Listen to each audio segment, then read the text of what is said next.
every city basically was a star city. Again? Bernie? Again? You did it again. It cuts out every time after the countdown. My job to push it. I didn't push anything, I swear.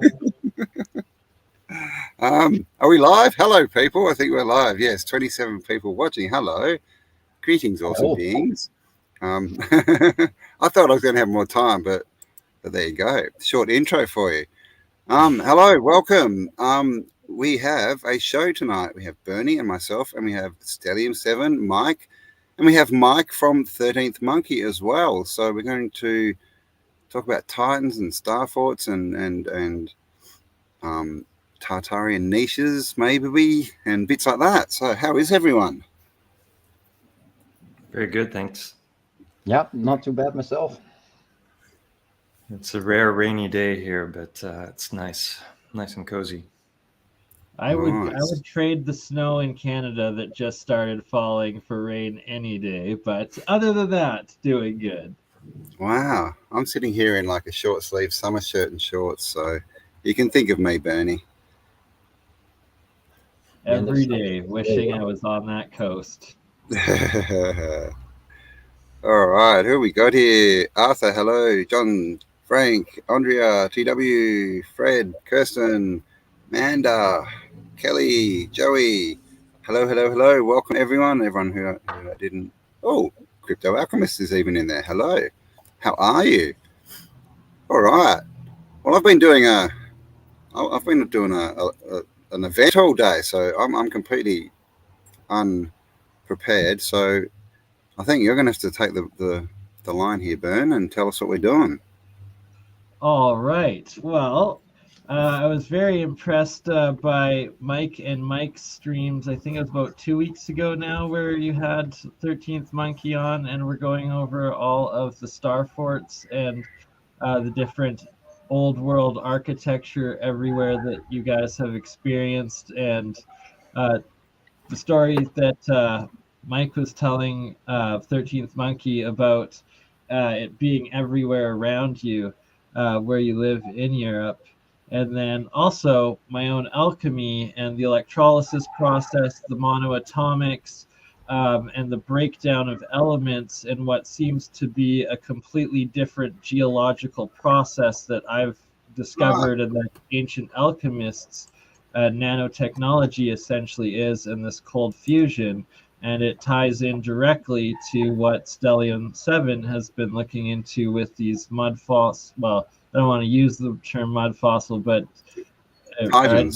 use that term or the of.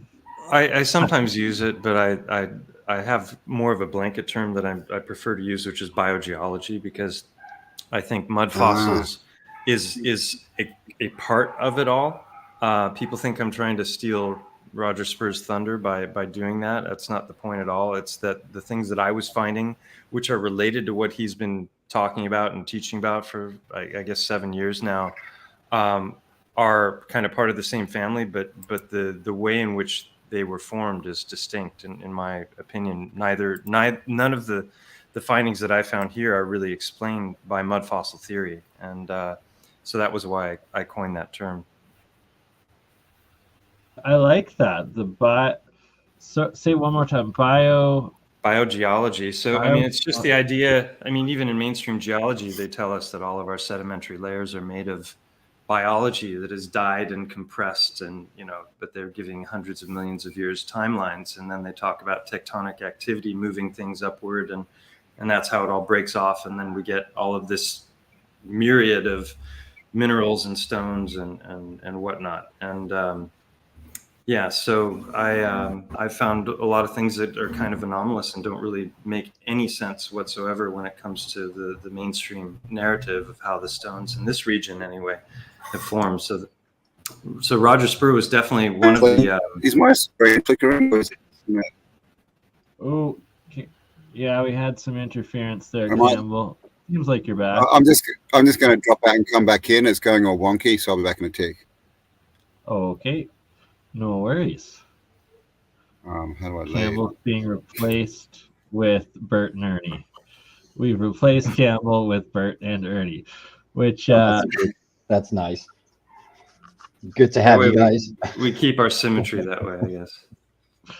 Oh, don't know what he's doing. But yeah, so I was really fascinated with the biogeology that you've been discovering, and that like wood is petrified, bones apparently, fossils are petrified, so why can't other things be petrified and fossilized in different manners? And from what I've been discovering, it seems like it is the more likely case and part of our missing science, both for health biology as well as geology and technology in general.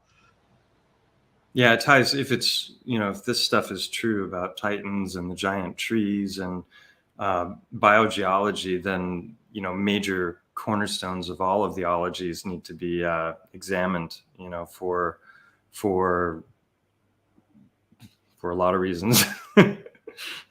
Pretty much everything we've been taught needs to be forgotten and reassessed, and all the books of every science and history rewritten from where we are at right now. It's just ridiculous what's been coming out lately.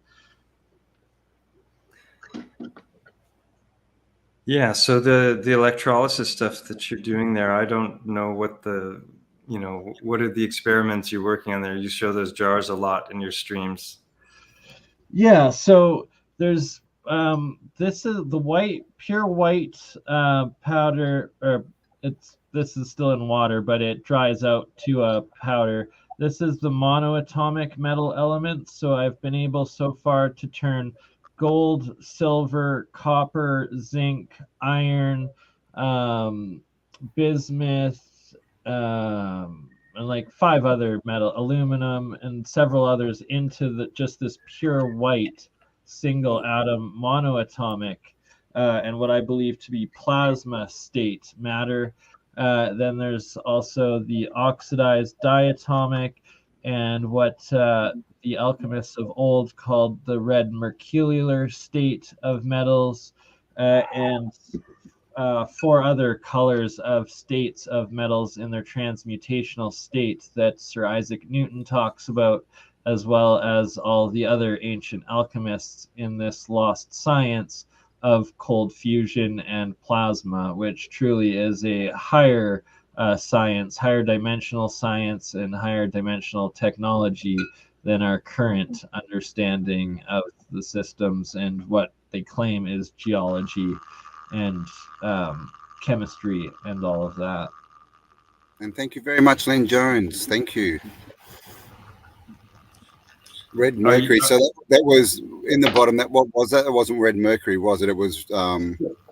So this was copper turned into this, but I've been able to turn several other metals into this pure red colored particle state. So it's like a diatomic or triatomic, and the alchemists refer to it as the mercury state of metals, and that all metals can be turned into this red state. The next step is going to be getting this material tested in a couple of labs, impartial labs nonetheless, to verify that it is a mercury compound, at which point it would be proving pure metal transmutation within the electrolysis from copper into mercury, or water or salt into mercury. Whatever it was, I didn't start with mercury. But that's yeah. So it's awesome. So if you start with mercury, that's how you get red mercury. We think you've got, you've got to you've got to get plasma and 4th stage into it, but yeah. So that's just normal, maybe normal mercury that's red. It would be a red mercury. It's just mercury that's red. The metal particle that was, so like for that was copper, so it'd be copper mercury oxide or something like that. So you can get blue, yeah. Cool. So do I understand correctly that you started with a little bit of the initial metal, and then you've just got it in water, and you're using electrolysis, and is that metal dissolving and then becoming this foamy monatomic Precisely. thing? Okay, Like wow. it's off So the anode side that it forms this pure white monoatomic material to begin with, and you harvest it, and it'll stay in that state. Is it structured? Like, what do you mean by structured? Are you familiar with the fourth Structured stage of water? Yeah. Oh, yeah. So like the exclusion zones and structured water. Oh, yeah. Right. That's a whole other presentation. But when I have the reactions going, there'll be like a 1 inch of water that's completely clear, another inch or centimeter that's just the particles, and it'll be like rotating one way, then another centimeter of completely clear exclusion zone, and so forth and so forth. But you had a slight one the other day when you showed the clear and the gold water that was separated. Yeah. And didn't you say in that one that you were not losing the anode through the electrolysis, that you were actually just gaining? Is that right, or am I wrong there? On some of the reactions, that's what it seems to be. But the ones where I'm putting in like the 5 volts of current, AC current, it seems to constantly erode the anode. But on other reactions where I just put a very, very small, like a 0.5 volt of DC, or just connect the metals to themselves with 2 wires with no voltage going outside, power source going in, it'll produce on a slower rate, but it'll produce the monoatomics, and it doesn't seem to degrade the metal at all whatsoever. And yeah, I was just going to ask, how do you prevent the anode being eroded, because that would obviously contaminate the samples with whatever the anode is made of, right? Well, so that's why, like, when I'm saying I'm making monoatomic gold, it's that I'm using a 10 gram 24 karat gold bar on the anode side, and that the gold is literally eroding away from solid gold into that pure white monoatomic gold, and then I'm collecting it, so it's massive. So the gold itself is the anode. Yes, exactly. Yeah. Okay. And it's so the metals I'm using the molecular bonds. Interesting. Yeah. So you end up with just like singular gold bonds, gold molecules that have no bonds to anything else. That's the monoatomic. You got it. Exactly. Do you know the work of Dr. Lenny Time? Have you heard that name? I do not think I have. I've got to put you guys in touch, and maybe we can go on together sometime, because he has a PhD in molecular chemistry. And he's talking a lot about cold fusion, and so you guys would have a lot of things to talk about. 100%, because there are 2 interviews on my channel that I did with him, or he was interviewing me, because he's very open to the things that I've been showing and discovering, and nice. So yeah, those are interesting conversations. Lenny Time, THYME. THYMEK. I'm definitely going to check. Yeah, and I'll put you guys in touch through Discord. Are you on Discord, Bernie? I'm slowly figuring it out. I do. You're learning it? All right. Or through some other means. Too many platforms. Too little. Yeah, time. I know, right? I'm just doing WhatsApp. Just to quickly answer a little bit more of that, Mike. So the anode that I'm using is or the monoatomic metal that I'm making is I use that pure metal on that anode side, and that at the beginning of the reaction it produces the pure white monoatomic. Then as it starts to degrade, it produces the blue diatomic, and then the blue oxide is what's poisonous and gives you your heavy metal poisoning. So it goes from extremely healthy to extremely toxic in a very short time.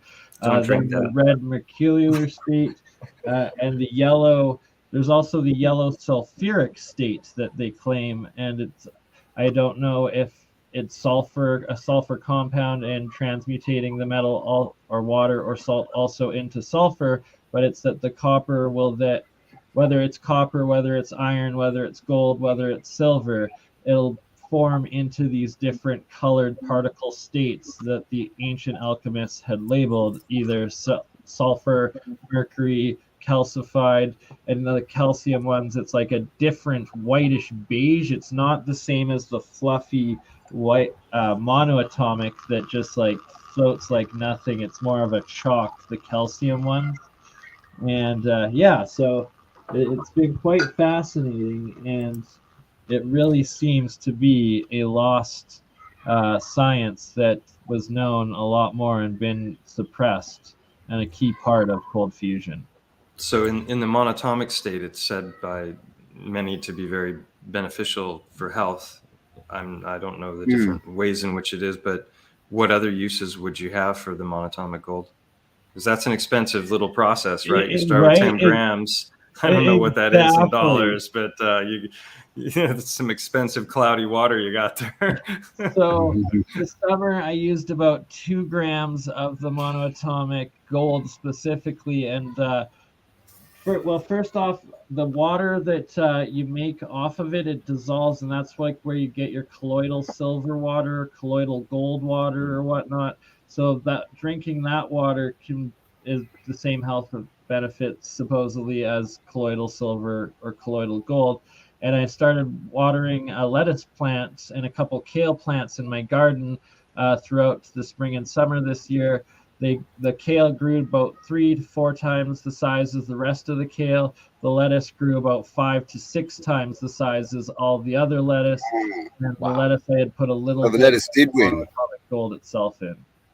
So the lettuce did beat kale. I just learned yesterday for the first time something totally mind-blowing, that distilled water does not conduct electricity. Yeah. So the electricity moving through water has everything to do with the trace elements. Yeah. So that was like, whoa, okay, that's really interesting. So there's life right there, right? Because whether it's nerve conduction or blood flow or whatever, it's all related to those trace elements in the end, right? Yeah. Hey, and Bernie, and the structure. I'm assuming you're familiar with cinnabar. Cinnabar.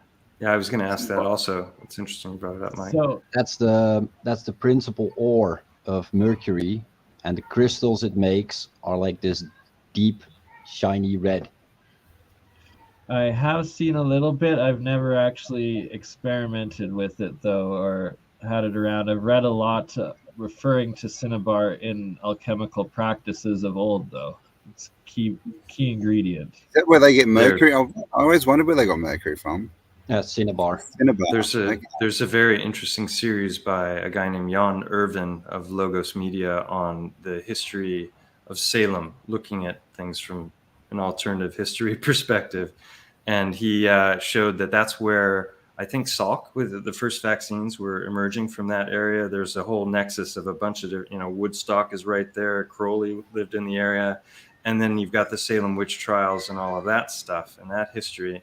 And apparently that's where vaccination emerged from. And the early shots had cinnabar in them, which is red mercury. And so it's one of the things it's known to do is cause madness of different kinds, right? So that's an interesting one. And then you got the Salem witch trials, right? Everyone thinking there's witches out there. So I don't know, maybe there's a connection between those things. Wow. So I'm glad you brought up the witches. And so the electrolysis part, if you think about it, an iron pot, and they put in some salt, if they were using a copper spoon, that is essentially creating the same electrolysis reaction between the making the pot the cathode and or the pot the anode and the spoon the cathode. And another interesting part is when if you put your blood, your saliva, any of your like cellular matter into the electrolysis reaction while it's live, instantly off the cathode side where the hydrogen bubbles up, white flakes start bubbling up, and it's like this oily supposedly amino acids, and that it's replicating your amino acids in your DNA cells off into this white bubbling material. Wow, it's an interesting subject. Definitely put you in touch with Lenny, and because he and I have been going back and forth just in messages. I haven't talked to him in voice for a while, but different theories that he has about cold fusion and how it might lead to petrification, because that's where it gets really interesting, is how can this kind of technology, I mean, we know that all the different kinds of geopolymers that are possible, more and more discovered all the time, everything from concrete all the way up to different kinds of stone, right up to diorite, which is one of the harder stones that exists. And there's lots of evidence of that stuff that has to be geopolymer, because no other explanation for the creation of these delicate vases made by the Egyptians makes any sense. They weren't carved on a lathe. If they didn't have diamond tipped instruments for carving diorite vases, so it makes a lot more sense that it was like a clay-like material. They threw it on a lathe and then they set it somehow. And this gets into the works of Girolamo Sagato and his instant petrification, for which there's museums that have his pieces in Italy that are still, it's still in existence. And another guy named Bruni, there's all the questions with geopolymers and the statues. Paul pointed out something in one of his videos, Paul Cook. Scaliola. I think it might have been he was talking about Scaliola. I think it was Paul, the other Paul, What the Flock TV. He did a little video on statues. It was really interesting. And I lived in Italy for a while, and I saw a lot of these statues with my own eyes. And some of them are just these incredibly intricate designs with fish nets and veils laid over bodies, and they look real. But there's no grain whatsoever. There's no grain, exactly. Right. Yeah. So that suggests that it was a polymer that they set. And we do this now with light in the teeth. The fillings that we put in our teeth nowadays are geopolymers, or not geopolymer, but polymers. And they set them with light. So UV light hits it, and within a couple of minutes, you can already chew on that tooth. Whereas the amalgam with mercury, before, you had to wait some hours, otherwise you might damage the contour that they had created in the filling. So it's fascinating stuff, and it ties into everything, because it ties into old world construction, it ties into the art, it ties into what we know about the sciences. And it's all nanotechnology, and that the ancients understood and used nanotechnology a lot more than we even comprehend today in our super advanced technological society. But they called it alchemy. Exactly. Because that's what it is. It's alchemy. Yeah. Well, we just took the L off it, right? Alchemy is chemistry. That's all it is. Right. Well, wordplay. Chem, electrochemistry, electric chemistry. Yeah. Cold fusion within the water process. Nice. So I want to pull Mike into this discussion a bit, because we've been talking a lot about Tartary and how Tartary has been kind of thrown under the bus recently as a direction to go in for study, as a psyop, as a some communist plot. And I'm curious what you guys think about this, because I guess you've come under fire because you're talking about these kinds of things every day. Yeah. There's stuff going on for sure. As we were saying before, I'm not trying to put you on the spot. We find it very interesting, because we've been looking at this stuff now for the last 4 years, and I think it goes a whole lot deeper than Ewar and wooden nickels. I was actually praising Ewar for, after he came out with a couple of his videos, and one in particular on bricks, and he discovered things, and he's like, wow, stuff that I thought was true turns out to not be true. And so I need to come out with this and tell people what I've learned, because I've made claims about things that are inaccurate. And I was praising him for that, and a lot of people were criticizing him. I'm like, why are you criticizing him? This is what we should all be doing. When we're faced with new information that conflicts with our beliefs, we should integrate that, and we should, rectify our mistakes if we've made claims to the public. I mean, if you're talking about it with a friend, so what? But if you're making videos about things, and So claiming stuff. Yeah, I agree. Right. Because and so I was great with that, even though he was getting criticized and people are always flip-flopping, and he's a shill, he's an agent, I'm like, oh God, here we go again. It's like, what happened to the ability to keep like different ideas in your head without having to accept them, I agree with that, and like I fully respect the scientific method of like you come out with an idea, a thesis, and then you test it, and then it's either proving correct or incorrect, and then you go off of that like, oh, the results were we were wrong, so you correct yourself, or the results were we're right, so we expand on the ideas and come up with more thesis to test it and to prove it or disprove it.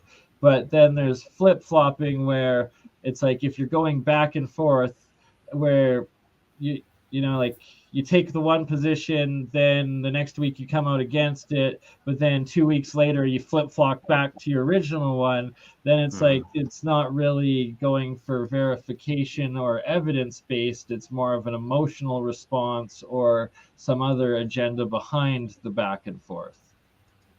Yeah, and he called his new videos a flip-flop production, so he understood that he was getting heat for doing that.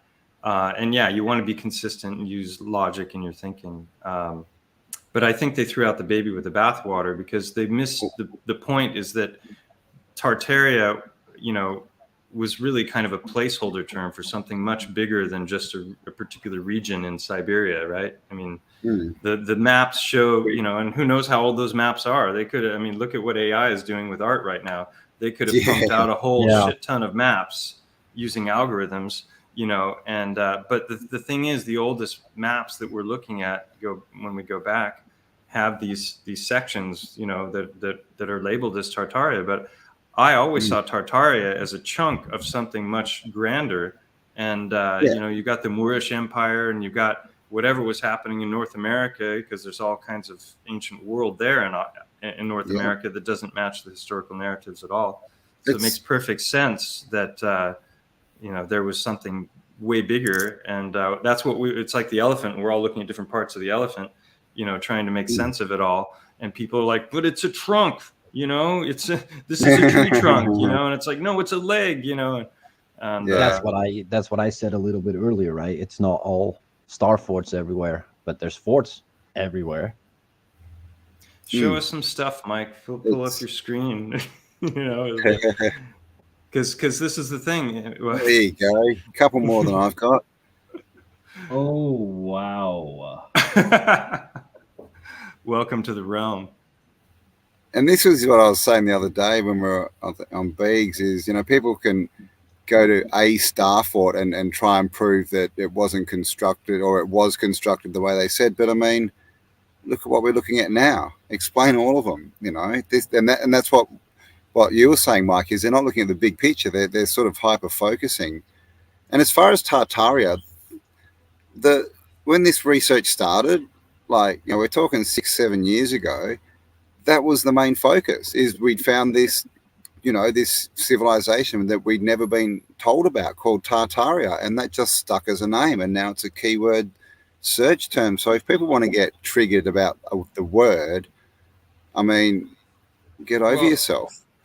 Andreas coined the term recent Tartarians, which was kind of the name for our little group that was on this Discord going 4 years back, and there's a bunch of different people who are also content creators that were on there, and different people that have dipped in and out of that Discord, over the last few years. And then the original Discord got taken down, and so then people filter off to other Discords, and there's factions and people are arguing with each other. And it's just like a microcosm of what's going on now in the larger community, where people have missed the point, which is nobody's got the whole picture. We're all trying to figure out what the heck is going on, discovering all kinds of inconsistencies with what we've been taught in schools and learned about the way the world is. And, down to the very most fundamental things of like the actual earth that's under our feet, and what is it really and what's it made of. And that's what the whole thrust of my channel really is studying that. But this gets into not just things like titans and biogeology, but also the great trees. And the evidence for that is completely overwhelming. If you're familiar with it, it is completely self-evident when you have the eyes to see. And that's what I was talking about in a live stream a couple days ago that I put on my channel yesterday with Andreas and Raphael from Team Rabbit Hole, just looking at the trees and looking at the just undeniable evidence that this world was way more profound than we ever dreamed of, far more than, I mean, Hollywood's giving it to us all, but in the form of movies and mythology and superheroes and whatnot. But that seems to be our real past. And the history that we've been given is just a joke on so many levels. Right? Avatar, is that the reality? Like the ancient legends of giant blue beings, demigod beings, and the giant trees everywhere. It would appear. Yeah, and the mythologies, the Greeks, talked about the Titans and Medusa and instant petrification. And then you've got the Book of Enoch, which talks about the Titans, the fallen angels mating with the daughters of men, and then giving birth to the Titans, who then start to destroy and terraform, and so they're overthrown, and things get smaller after that, right? And things seem to keep getting smaller. So I have a strong belief that we live in a fractal reality, and this infinite space that NASA is giving us is a fairy tale compared to the reality of the situation, which I think is far more profound than any of us can even start to fathom. And we can't get outside of the system to really observe it. And all of the information they're giving us that's supposed to be proof is CGI and fakery and harnesses and bubbles in space and faked curves and all kinds of stuff. So I have to throw in third phase of the moon. They're the second largest UFO channel out there. And even they, this past week, were showing NASA video from the space station showing these CGI glitches, things going between and through the astronauts. And they're like, what the heck is this? So there truly is awakening happening. And people really are starting to put aside the past. We just need to get people onto it. Mike was just zooming in on it. Sorry, my mic was just zooming in on a star fort very, very close to me and near and dear. That's right next to the mountain, the one he was just zooming in on, Mont Go. What were you saying, Campbell? Sorry, I interrupted. I've forgotten. I do that all the time. It was really interesting, apparently. Yeah. So tilt it and do a 360 spin around it. So that's on a hill. I mean, we see so many like that. Yeah, that's sitting up on a hill, buried, and Mont Go that's down to the left. If Mont Go had a left eye, it would be looking at that. Yeah, right. It's like that. Yeah. Is it Montserrat? What's the one in France in the water? Is it Montserrat? No, it's What is it? Chateau Saint-Michel. Mont Saint-Michel. Michel, yeah, the one that gets flooded out. I mean, you could imagine all these ones under hills are like that, right? They're just covered in dirt, and you can just see the top of them. Yeah, these things, they're just so amazing. We started, Mike and I did a part 1, and I have a long series planned. That's a good call. The first video is called Star Forts I Have Known and Loved, and Svikal for short. And that was just that's the one you saw, Bernie, I think, where we were just looking at this little tiny star fort that's up on the mountain about 15 miles from where Mike is at right now. Just showing this little basic little 4-pointer. And I've, got all kinds of on-site footage of the star fort as well. And this one will come in part 2, which we'll do sometime very soon. But the whole idea is so much of the star fort analysis is being done through Google Earth and photographs and street view and stuff like that. And there's not a whole lot of boots on the ground, digging into these. And that's what I did with that one he's showing right there. We go, I took Andreas and Victor and my friend Howard and a couple of other people. We all were up in this and walking around in it. So It's funny because when I first got turned on to this topic of star forts, initially through Colm Gibney and Andreas had some videos, Andreas Exertus, and then I think Sylvia Ivanova had done something even like a year before them. Yeah, you know, and John Levy has been talking about Tartaria for about four years or more. I think was the first time I saw Tartaria on his video list. So a lot of people have been looking into this for a long time now, and suddenly it's a big psyop. You know, it's people don't really understand it. They're just looking at little tiny bits of a very, very big subject. It's also, this is the reaction, right? You know, yeah, look at that. All truth is first laughed at, then it's, well, no, what it's first, all truth is first, you know, accepted as false, then it's ridiculed, scoffed, and then it's proven as true. So, or accepted as self-evident, and that's when everyone goes, "Oh, I always knew that." Right? Yeah, exactly right. Sure, you did. Even official narratives get it wrong. Yeah. They say official history says that this is the biggest dry mold fortification in the world. Yeah. Right. Dry mold. Why then does it have an aqueduct that ends in the moat? That's got those dots as well, Bern, like that big one in Spain. You know, that the big classic one. Portugal, I mean, yeah. Sorry, yeah. All the dots are orchards. That's this one. Yeah. Right you're just there. Yeah, right. Okay.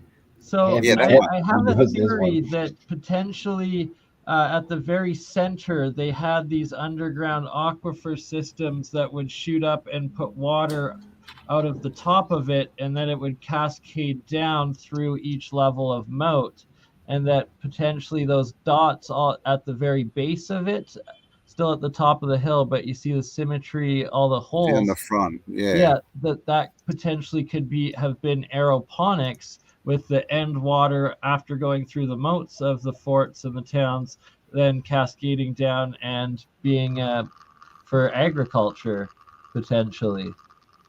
Not sure if there's evidence towards it, but it's an interesting thesis that we need some LiDAR, I guess, to be able to... Well, this is it. We need to start getting out, boots on the ground.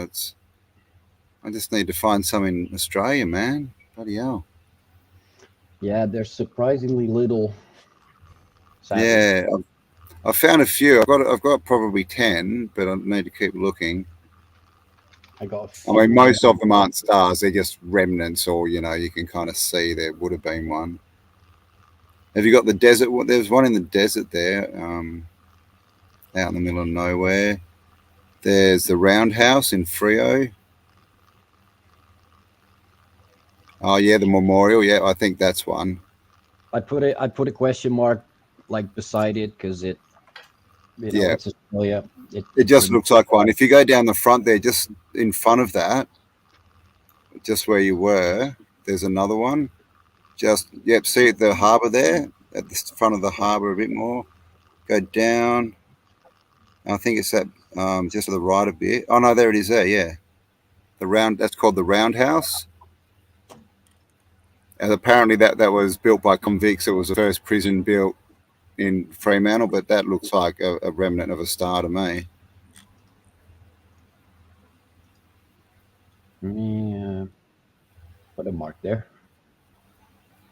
Right, and it's what's below and how much has been built over. And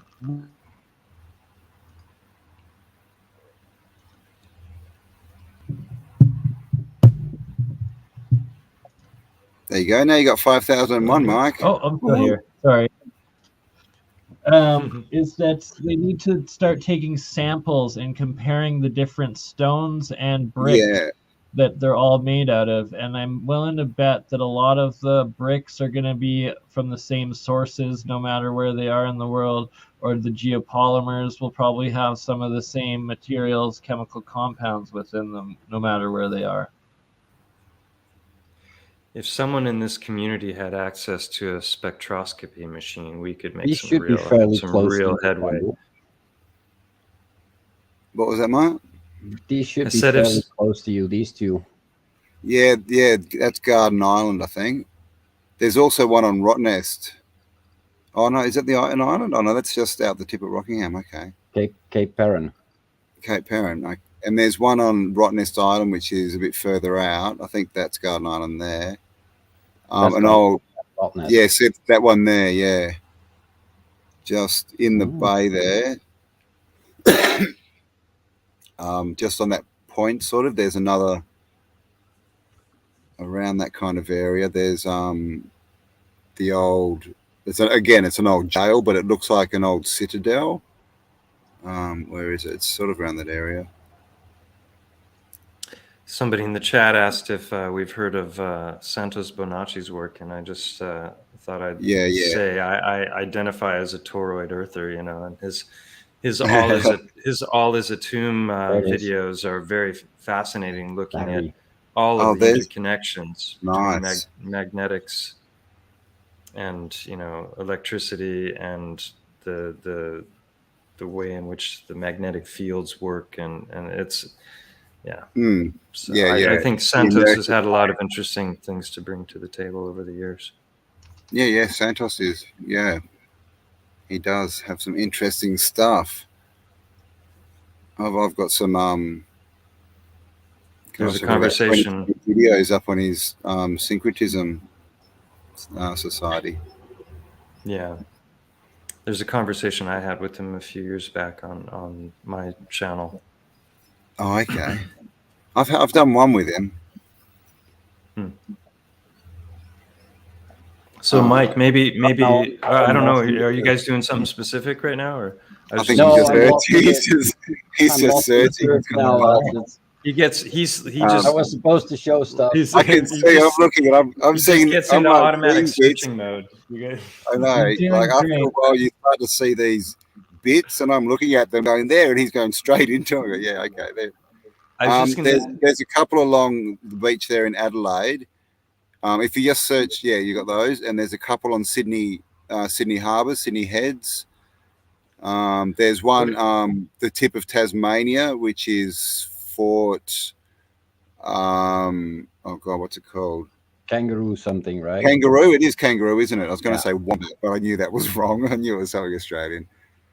So there's a couple around, I think, and if you look at the city of Adelaide as well, the actual city, it looks like an old star city, and they call Adelaide the city of churches. It's got cathedrals and stuff. Yeah, that bit there. Yeah, see that? I gave it a black mark. That's Adelaide. I use a coloring system to basically identify what is what and what you're looking at. A whole lot of it, especially in Europe and I guess Australia as well, is just gone. I started following the Brisbane River and the inlets up at Gold Coast, and I found quite a few sort of remains where you typically find them. That's Portfield down on the end there, straight down. Oh, you've already got them in yellow, have you? Yeah, down there on the ends. Yeah, there's two. Have you got the mark? No. So right on the edge of both of those tips, there's Star Fort's remnants. That's one there. One here. And there's one across the bay from it. Yeah. Down in there. Yeah. So they're everywhere, right? But of course, those ones were built. I think, what do they say, World War II, to defend Australia, right? From all the people that were attacking the south coast of Australia. The Russians scared, right? Yeah, man, all those Antarcticans coming up. That's Kangaroo. Bluff. Yeah, Kangaroo Bluff, that's it, yeah. And then they've got two more batteries sitting, one on the hill here. Oh, okay, I don't have that one. Oh, nice. Maybe you can zoom out and take in like the bigger picture. You guys could go into the minutia of hunting for hours. Yeah, I know. Do that on your own time. I'd like to, if we could quickly look at the one we discovered in Kazakhstan the other day there, that it's in the middle of the desert and it's half covered by what looks like some sort of geological flow. It's not covered by geological flow. Yeah, we were talking about this. Was it yesterday, Mike? That exact one? Yeah. It's an error that a lot of people make. So It's a drop off, right? It's a drop off. Yeah. Yeah. Oh, Yeah, it it dropped looks off. at so it first eroded away. away. At first look, it looks like it's covered it's down. over, but it's actually fallen away. So wow. I'm not sure if this is visible for the people, but you got an elevation meter in Google, right there. Yeah, you just hover over it. It tells you Right what at the the altitude bottom here, is. where the mouse is, like, this is 164, 150 meters, and then you take it over the edge, and it drops steeply down to 80, 60, 50, 40. Oh, so that's going down. I gotcha. Okay, it's a drop That's off. almost crazier if it's eroded away, because this is in the middle of the desert of how long ago since there would have been that much water or whatnot to erode it away and eat that thing up. But then the whole crazy. Caspian Sea changed shape several times over. So what I reckon is that this is an old coastline. Yeah. I mean, if you think about it from a mining perspective, also, you know, like Mike Ferrera's work. If you take many of the sorry.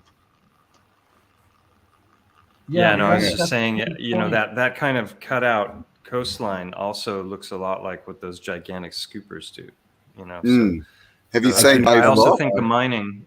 Yeah, Mike Ferreira is that who you just mentioned? May I say, have you seen Wave Rock in WA? It's a rock that looks like a wave. It looks like it's been scooped out by one of those machines. I know which one you mean. You're talking about the one that looks like flesh? No, it just looks like a wave. How long ago would it have been since the Caspian Sea would have ordered that, though? Like, it's changed a lot, but it's like, how recently, though, is the thing? Like, has the shores touched that zone, like, in modern times, or not? And so much in, like, recorded history, I guess, is the question. Well, see, with all these star forts everywhere, this is going to, this is the question, right? We put them all there.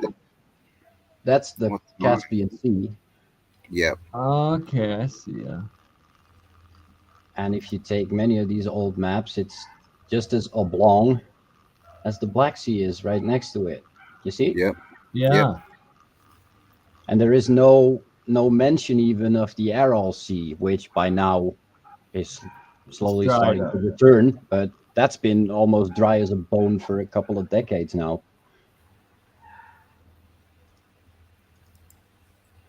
It's the same here. Oblong shape.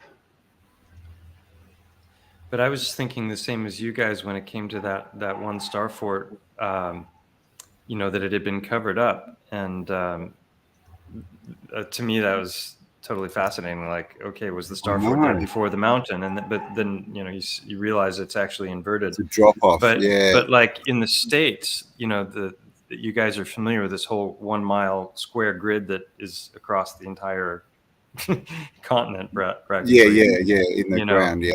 And it's like, those are, you don't notice them because you got the patchwork quilt of all the agriculture and all the rectangles and different shapes. So you don't realize that there's actually a grid that's 1 mile square to perfection that goes like across, I don't know, 2/3 of that, the US and all of that farmland. But those lines extend to the mountains and then continue on the other side of the mountains. So that either means they had to be aerially mapped for perfection, or the lines were there before the mountains, which is really mind-blowing.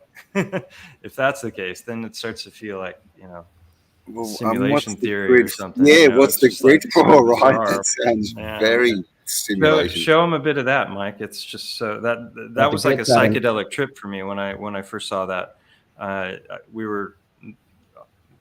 Mike was on with another guy, a friend of ours named Ben, and they were just, what's that? Isn't seeing this when you're not familiar with it psychedelically enough?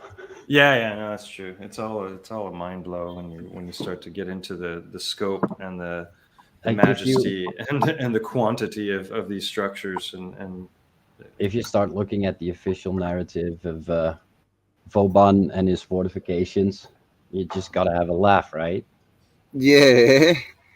I know, right? They just traveled around the world building forts. Come on. Like I'm known to be fairly skeptic about quite a lot of things, but too much. I mean, I read that story a couple of years ago when I didn't know, we didn't know that there was thousands of, we knew there were hundreds, and it was funny back then.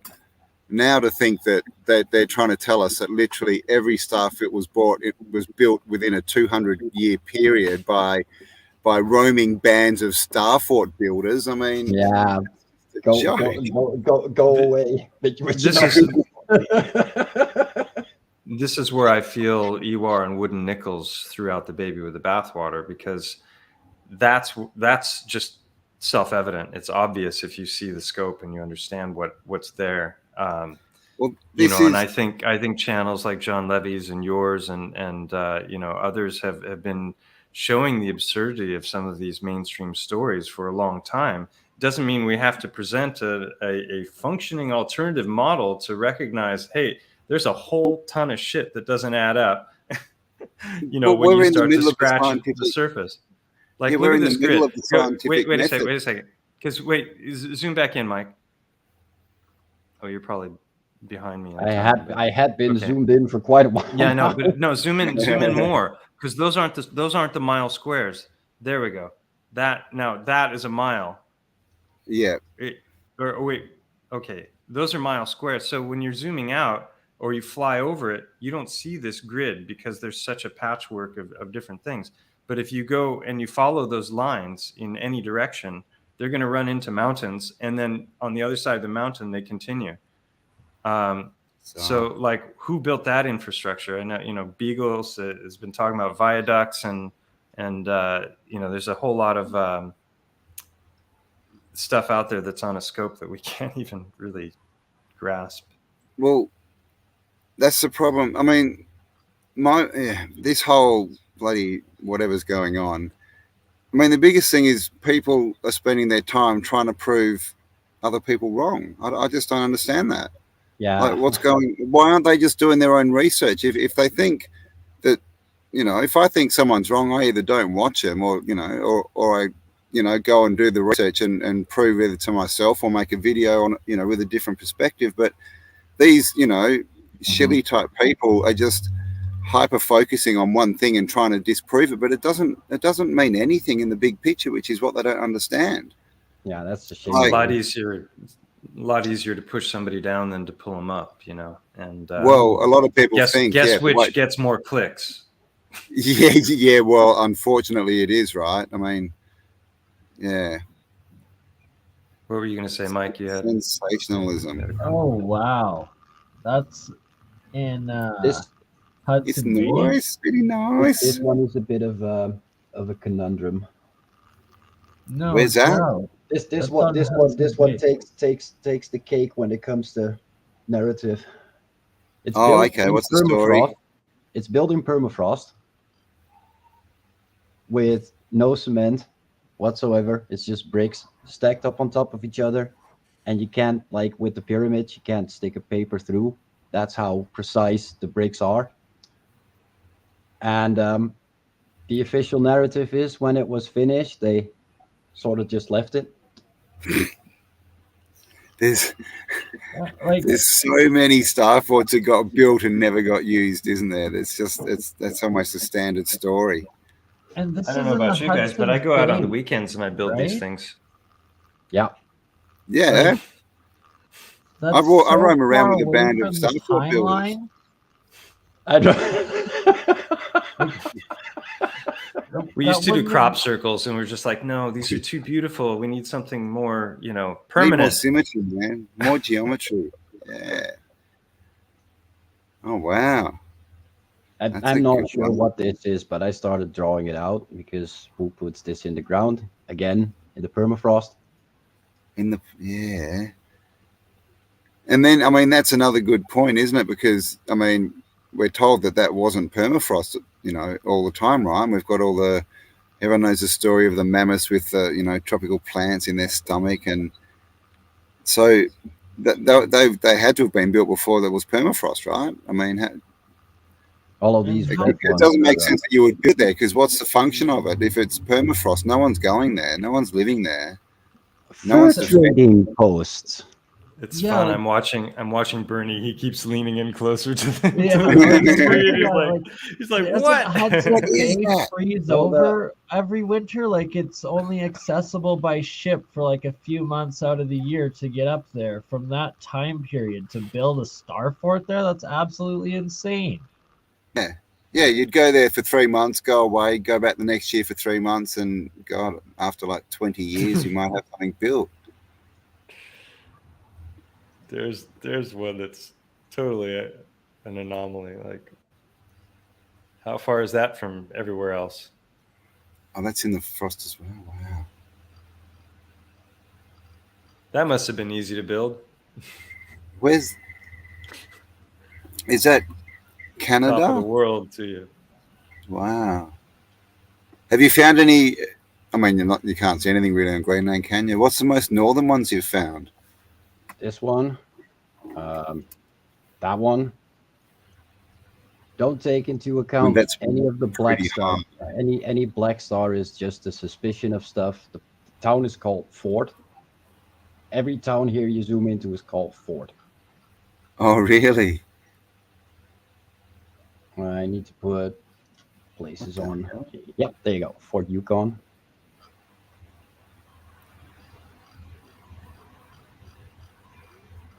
So every black star is a town called Fort.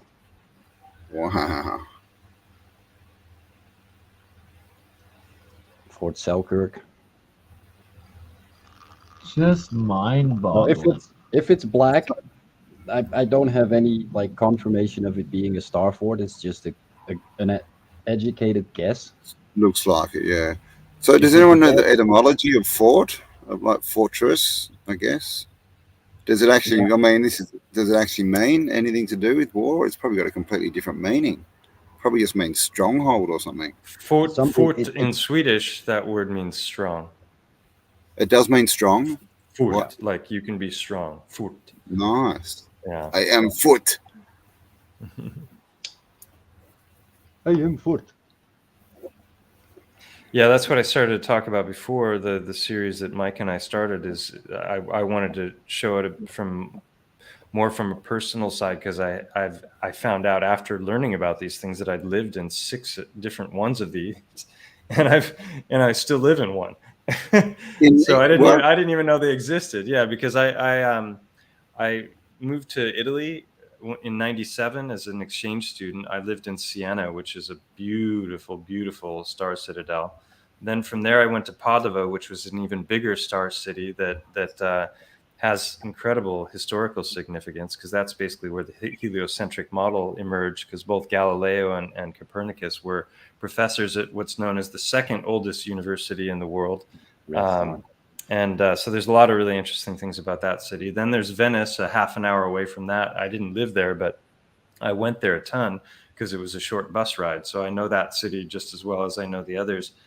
And then from there, I moved to Sweden, and I lived in Stockholm, which is a giant star citadel. And then the family of my girlfriend had a cabin on a little island, and right next to that was a 4-pointer. And then the harbor that you sail into and out of to get on and off of this island was another star citadel. So it's like all of a sudden I'm just like, I've been living in these like for the last 20 plus years, 25 years, and I didn't even know they existed. That's the many stars of mine. Yeah, so I'm going to be showing it, just kind of, it's like photojournalism also, just showing a bit of my own experiences. But it'd be a cool story too. History. Yeah, because there's a story attached to it, you could show it in a different light, and you could reach it. You could reach one of these, and you could reach a completely different audience too, dude. Yeah, that's wake up some travelers and stuff. I don't.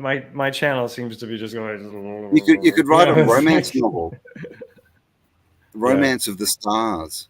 Oh, if I get into fiction, I could do a lot of fun stuff with Montgo and Titans. And yeah. I mean, fiction's often the best way to go, though, because you can get the message. If I live long enough. Yeah, I know. It's just time, isn't it? We're So getting many- the Good. non-atomic It's been gold. wrong. We'll all live for thousands of years. Yes. Have you also embraced transhumanism like Andreas? Just need to do a couple of blood sacrifices, mate. You'll be right. A couple 100 years more. I don't go But in for if your that kind flesh of stuff. survives but your soul's dead, is that really living forever? That's a good Well, point. what is consciousness? I mean, you were talking about the scientific method earlier, and so many people don't even understand that there's a false dichotomy that's been thrust upon us, between the scientific method, which applies to matter, and then there's the whole spirit realm and religion and faith and all those things, and empaths and intuition and all this stuff that's immeasurable, that we're just going to put that in a whole other category, and then we have science over here, and it's like that's never how it was.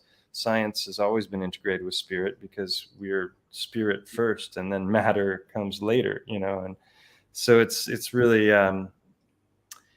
they've really done a whammy on people as far as how they perceive the world and their cosmologies, and people don't have a clue how much stuff that they're going around believing all the time that they've never actually investigated and might not be true at all. That's a very good point, right? Because it's like the first thing that's indoctrinated in is YOLO. You only live once, like you're here, then you're dead, and then there's nothingness, or you're in hell or heaven, but like there's no... It's a materialistic, deterministic, evolutionary false dichotomy that leads to nihilism and depression and no contact with spirit. And this is why, if like when it comes to the Heartstones, if this is accurate, what I've been showing in the research, these are incredibly important ideas because they completely change our relationship to the world around us and nature and how we see and perceive reality. And this is how the ancients did. They talk about the native peoples, the American Indians, and the Sami and all these different cultures being, animistic in the way they saw reality. And they were far more in touch with nature. They saw everything as imbued with spirit, and that all of the rocks were actually the remains of the ancients and the elders. And then they had all of these myths like Titans and, all of these grand stories that we're taught are just myth and superstition.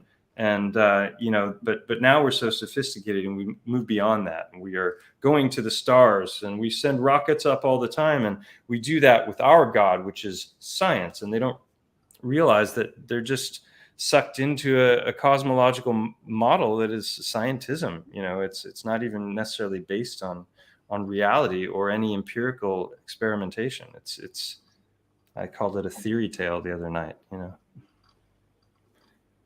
Anything specific any of you wants to see, because I can go over the map all day, which is what I pretty much do, but yeah, Mike is an unsung hero. He spent tens of thousands of hours probably by this point doing this, or at least thousands.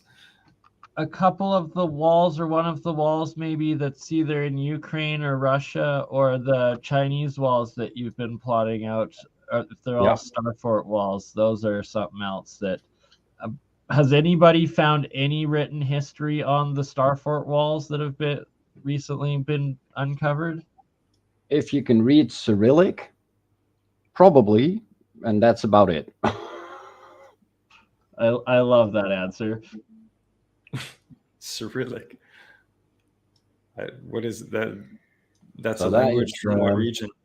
That is the big wall in the Ukraine, which is basically at some point the border of the Tatar Empire. Exactly, right? Because on the old maps of Tartaria, it comes up to right to that area pretty much. Yeah, so the Crimea and sort of slightly north of the Dnieper River, that was Little Tartary. Even if you look at all these old maps, Little Tartary, Petit Tartare. So this was the border with Tartary. So this is where the critics jump on and say, you see, this was really a small portion of the world. And it's like, yeah. But but it makes a good placeholder, at least to introduce people to these ideas. You see the lines in the earth, right? Yeah, exactly, with the little bastions, or what else are they called?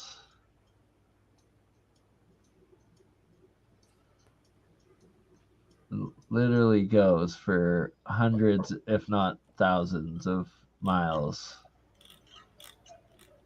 Most of it is where, let me get that rid of that. Most of it is mapped out wherever I can see the remains. There's nothing to see here, or I haven't discovered it yet. But most of it been filled in.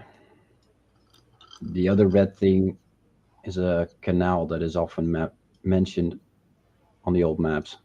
Yeah. We've taken And it just runs in between forts. Oh, yeah. Just one you can't see. Remains. There you go. Yeah, there we go. Yeah, it looks like you got at least 500 kilometers, if not more, or miles at least, of it bending up and around, because you got 2 to 3 times more than what me and Campbell had there. And ours was 200 kilometers that we added up and measured on the Sniper section.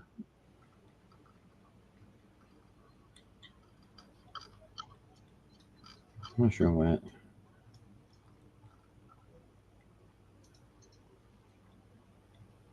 Fort.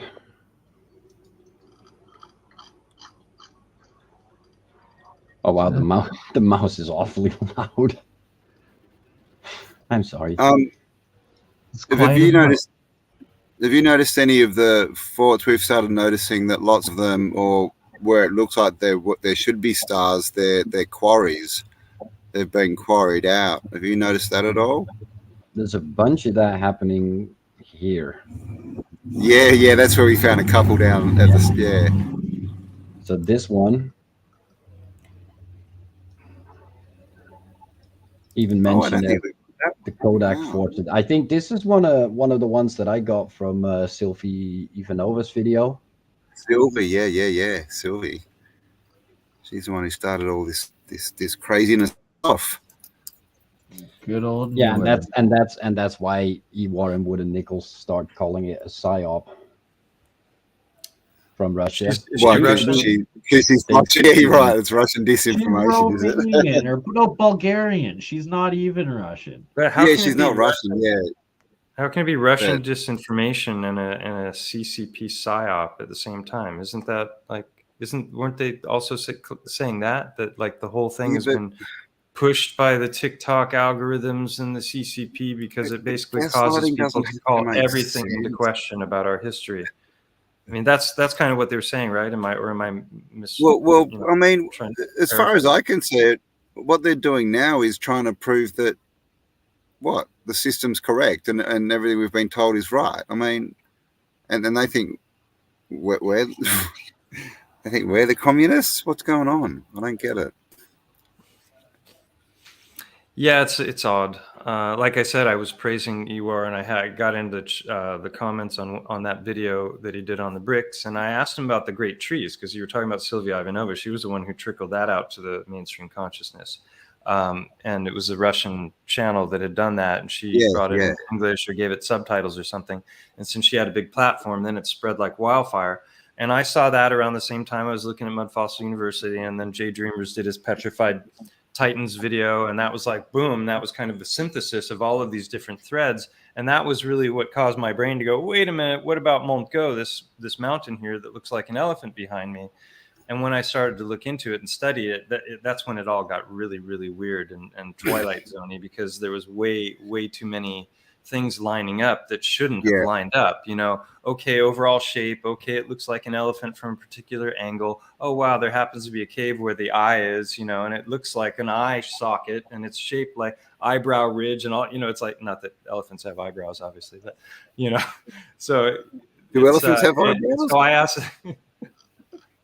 eyebrow ridge. I'm just talking about the shape of the bone structure. I know, but do they have eyebrows? I'm actually interested. I don't know. It's a good question. Never thought about that. I've never verified that one for myself. But yeah, so Sylvia Ivanova, the big trees, and then this is long before I came across Hangman 1128's work, and I just have to say that's the best channel out there right now.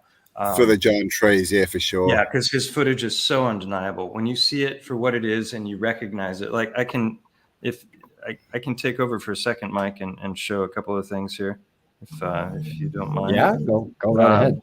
Let me. Do I have to stop then? Share my screen. I don't know if you do or not. No, I think it just takes over, doesn't it? Share the screen and yeah. So let's see. Screen number 2, and then I had. This is the wave rock. Yeah, this is what you were talking about, Campbell. This totally looks to me like it was scooped out by that. You know that world's largest scooper miner. Yeah, the one up in Russia. Yeah. Real miner, right? I think there's a lot of stuff that Mike Ferreira, he's on Facebook. He's done some interviews with Philip Drugin, and he's been on with Philip like 3 or 4 times, and everything is mining to him, and he doesn't buy any of my research at all whatsoever. He's been very upfront about that. But he's talking about the giant miners. Now, obviously something like this can create tabletop plateaus and just, taking away this material. But, what if something far bigger than this existed also? And that's when you start seeing stuff like this, and it's like, or these different bends in the rivers where you get this scooping action as well. And that's how these things work. They sit and they swivel. So, you could just move it and then scoop out and then move it. And so Google Earth too. You're showing what? The machine, the bucket wheel excavators, the biggest ones. Oh, you're showing one. Yeah. Okay, wait. I can. Oh, where are we going? Now we're back to. Oh, okay. Oh, yeah. Tilt. See if it shows up as like a 3D building. Don't think so. No. How do you know that without tilting? Because you can see it pop up because my computer is old. No, but usually if you tilt it, you get a 3D view because of the angle, or you can kind of zoom around. No, not so much. Never mind. All right. Anyway. So what are they doing there? Just mining taking the layering off, are they? Hey, you zoom out a bit. Oh, yeah. Sorry. I don't know. Am I taking it, or did you switch? There we go. Oh no! What is is that a quarry? Yeah. Wow. Oh, I've got a folder on quarries that I wanted to show, but I can't. Good. Find it right now. Trees, maybe. Quarries. Yeah, I don't just map out star forts. I map out all kinds of interesting stuff. Yeah. That's. Yeah, I mean, that's interesting shape too. That is. I wonder if that was a stuff. This is Germany's energy supply. Like we're all supposed to be energy, carbon efficient, blah blah blah blah blah blah. And Germany runs on brown coal. Yeah, right. Because they can't have nuclear plants because green parties and stuff. No. Yeah. But let's not get into politics. But yeah, this is a nice example of that wave rock that you showed. Yeah, right. It scoops sideways. Bucket wheel excavator. And imagine them on a far larger scale, and you can start looking at places like Arizona, the Grand Canyon, and all of that stuff in a whole different perspective. Yeah, I've seen some of his stuff, and he's definitely got some points. But it comes back to I don't think anyone's got the 100% answer. I don't think if you say everything's mined or everything's melted or everything's whatever, then I think that doesn't fly with me either. Nah, clearly, a myriad of things have gone on. We've got a lot of stories that are all sort of running, and we don't know any of them. That's it. There's so many. Yeah, like what are volcanoes really? Yeah, right. I mean, I guess that dude would say that they're spill tips, would he? What are they? No, tailing. Is that what they're Yeah, called? well, that's the thing. Like Tailing. if you I sort of if you think it depends on the size, because there's like that's another thing I mapped out, volcanoes Volcanoes. and some of the sizes you get with them. And I'm all up for like these smaller volcanoes. If you like, Vesuvius is a fairly small volcano on the scale of things, and if you look at it, it looks like a slag pile. Yeah, or they look exactly like them, don't they? Yeah. And if you think Yeah, of its and mining waste, then it could be full of chemicals and things. Then that could literally give it the eruptive power and stuff. Mm-hmm. And if you think about all the tabletop mesas that look like tree trunks, right? If you look at a slag heap, it can form in the exact same shape. So that would suggest that, oh, maybe, you know, it's either like scooped out and it, you know, you scooping around a plateau and that's what's left.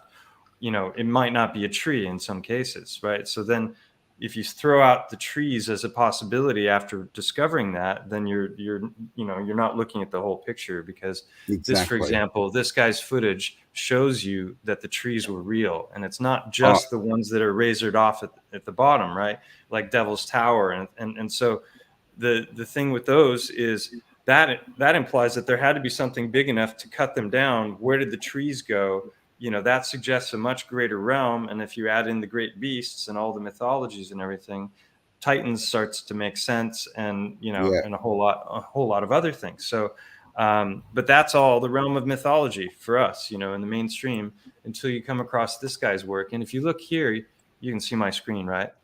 So this is The wood. Yep. Are you showing me? Yeah. So this is just how, like, an example of one of many, many different kinds of ways that these trees can break down. And you get these little pieces here, and he'll show you, he'll hold up one in his finger, and then he'll show you the exact same thing, but the size of a giant building, right? And you've got all of these different layers. Well, if you get down and you look at this with a microscope, this is fractal. What you're seeing here large is what you're going to see small, and it gets smaller and smaller. There's an echo there. And then there's bark as well. And, there's all these different manifestations of how a tree can look. And so then he shows you the exact same thing on a much grander scale. Do you hear the sound also? Yeah. Oh, no, not from the video. Okay. Well, so there's so many different ways in which he shows this manifesting. And when you see these from the side, you see all the layering. And then in the middle, where the channels would be, where the sap goes in the trees, there's all these quartz lines that go through all of it. And the quartz can take any color from bone white all the way to all kinds of brilliant colors. And, basically we're everything that look at this. Tell me that isn't tree. Yeah. Right. And so here, all this white, this is sap, this is oozing out. Sap, so they're telling us that this is sedimentary layering, and they're going to go in this nice wavy curving thing. And this is all layered down and then pushed up through sedimentary activity. Through tectonic activity. I don't think so. This is very much biological. And this is why I coined the term biogeology. And mud flood doesn't explain this to me. I think that there's mud fossils, and then there's instant petrification, and then there's fossilization, and then there's peramineralization and petrifaction. All of these, they're different things, but they're all talking about the same thing. But they give us the petrified trees and the petrified pine cones, and they give us fossils, and then they tell us stories of dinosaurs, and we miss the stuff that's right here in plain sight. This is all sap. You can see the grain. Now you'll see portions in his footage where some of this stuff is like, you've got vitrification, so you can see evidence of cataclysm. You've got the quartz in there, and then you've got some sections that are not fully petrified. So it's like the transitions between wood and stone are still under in process. And that right there, that's like a 4 foot wide clump of wait a minute, go back to that. That's like a 4 foot wide clump of sap. It's just sitting there, gigantic quartz, and you can see it goes from bone white, and here it's mixed with other elements. So the sap is the lifeblood of the tree, and that petrifies to quartz. And that ties into my theories about titans, which is that fat, fascia, ligament, tendon, brain tissue, spinal cord, fascia, blood plasma, these are all made of essentially long chain fatty acids, and those are all crystalline at their core. Like if you take blood plasma and you suck all the water out of blood plasma, and the red blood cells are already gone, what you're left with is quartz crystal, essentially. And so that lines up perfectly. You know, all this stuff shouldn't be dovetailing to such perfection if it was just pareidolia and a bunch of people looking at stuff making crazy claims about it that aren't true. Here you can see the quartz going through. You clearly see the grain. This is exactly how it breaks. Remember the wood tree that I showed you at the very beginning? This is exactly that, and it goes to a much larger scale, which you'll see in a minute. So to me, this is some of the most important knowledge out there, and people are just not exposed to it. And they might see the tabletop thing, and then they're like, nah, that's far-fetched, and I can't get on board with that one. Or someone comes along and says, no, those are all mining waste. Or Roger Spur says, no, it's Devil's Tower is a giant Achilles tendon of a Titan, you know, and I find that to be far-fetched. This is far more likely. Look at the wood grain. You can still make out the original color of the wood. Yeah, well, there's that video where he's walking and he's just pulling bits off, and you can literally see it looks like walnut tabletops, and he's just pulling them out of the rock. Yeah, so I mean, I've got this is what I was doing with Andreas. So what's the name of this channel again? The channel name is Hangman1128, and he's got hundreds of hours of footage there, and you don't even have to really, you know, you could just put it on fast and just take in the visuals, and it'll start to make sense to you when you see it. But his explanation of things and his on-site research is just incredible. This is all quartz here. So it's and this is just one of many gems of videos that he nice. that Yeah, he it is a has. good channel. I can't recommend his stuff enough. So if you can prove to yourself beyond a shadow of a doubt that the ancient trees were once a thing, then that changes everything, you know, we know about the nature of the realm. Look at this. Yeah. Tell me that's not wood, right?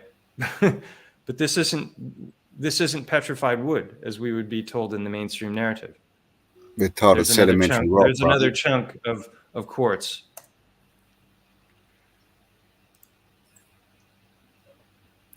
This is crazy, isn't it?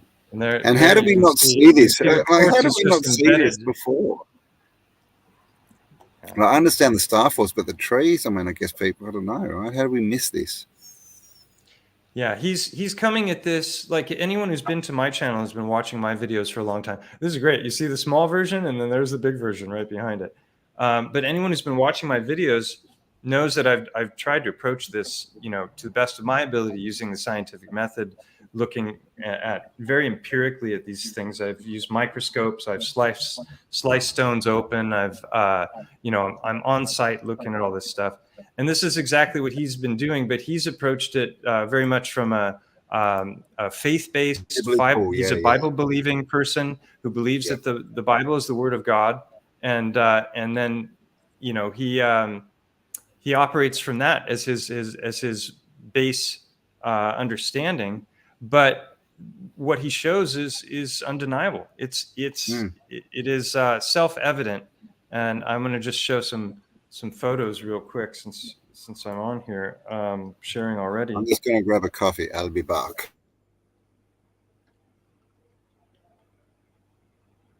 Where's the trees? There we go.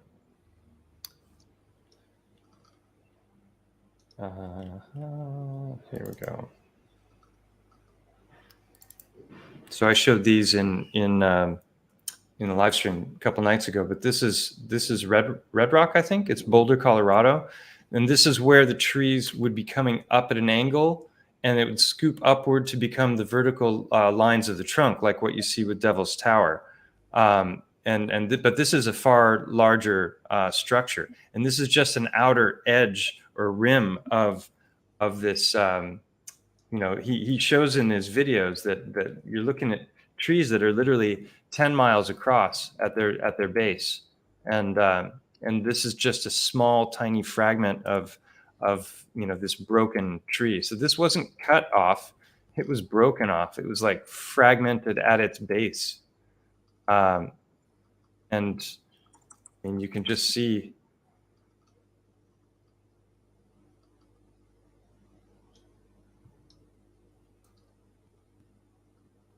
How impressive this is. And if you get up close to this, you're going to see quartz lines, and it's just obvious what it is once you've got the eyes to see it.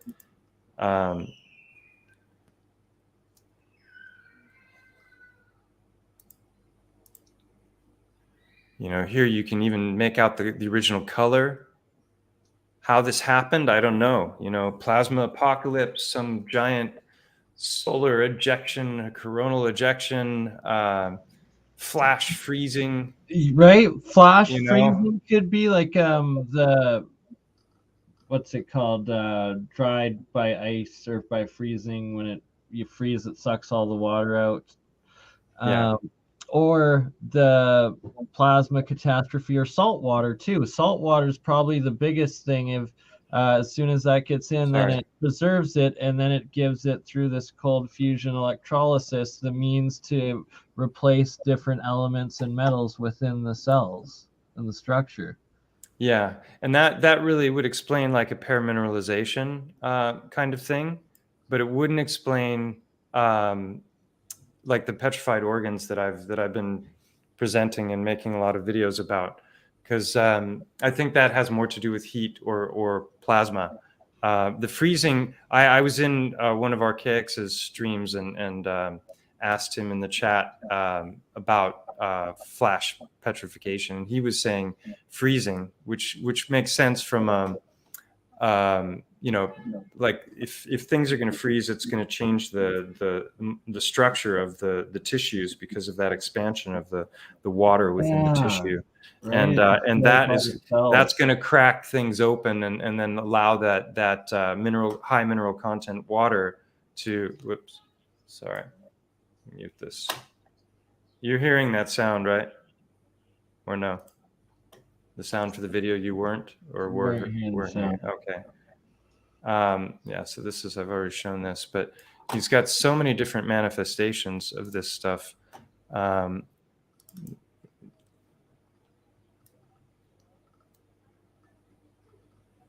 This is that same spot here. So you can see the quartz line. Here's a big chunk of it just sitting there. and like right here, this, if you broke a small piece of this off, it would look exactly like that trunk I showed you at the very beginning. Except this is stone.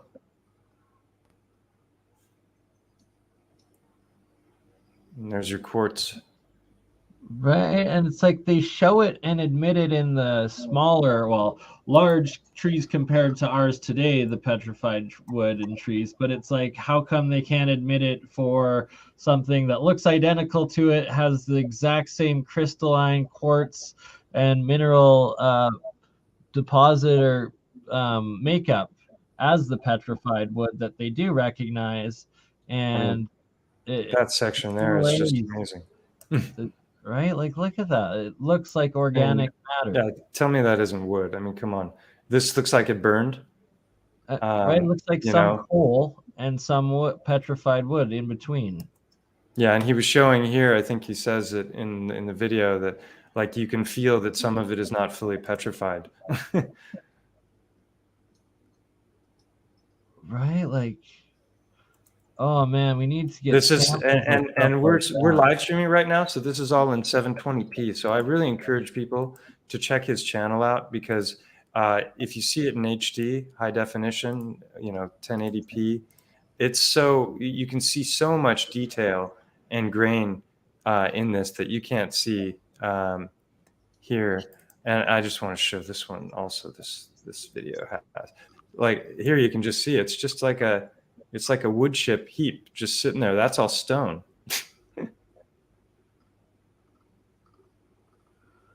Look there. I mean, Like, here it looks like, and here, this is at the end looking in. So you see the layering, and you can see how it's going to break off in exactly that same fashion as the log at the beginning. And there, here we go. Look at this. This is not fully petrified, some of this.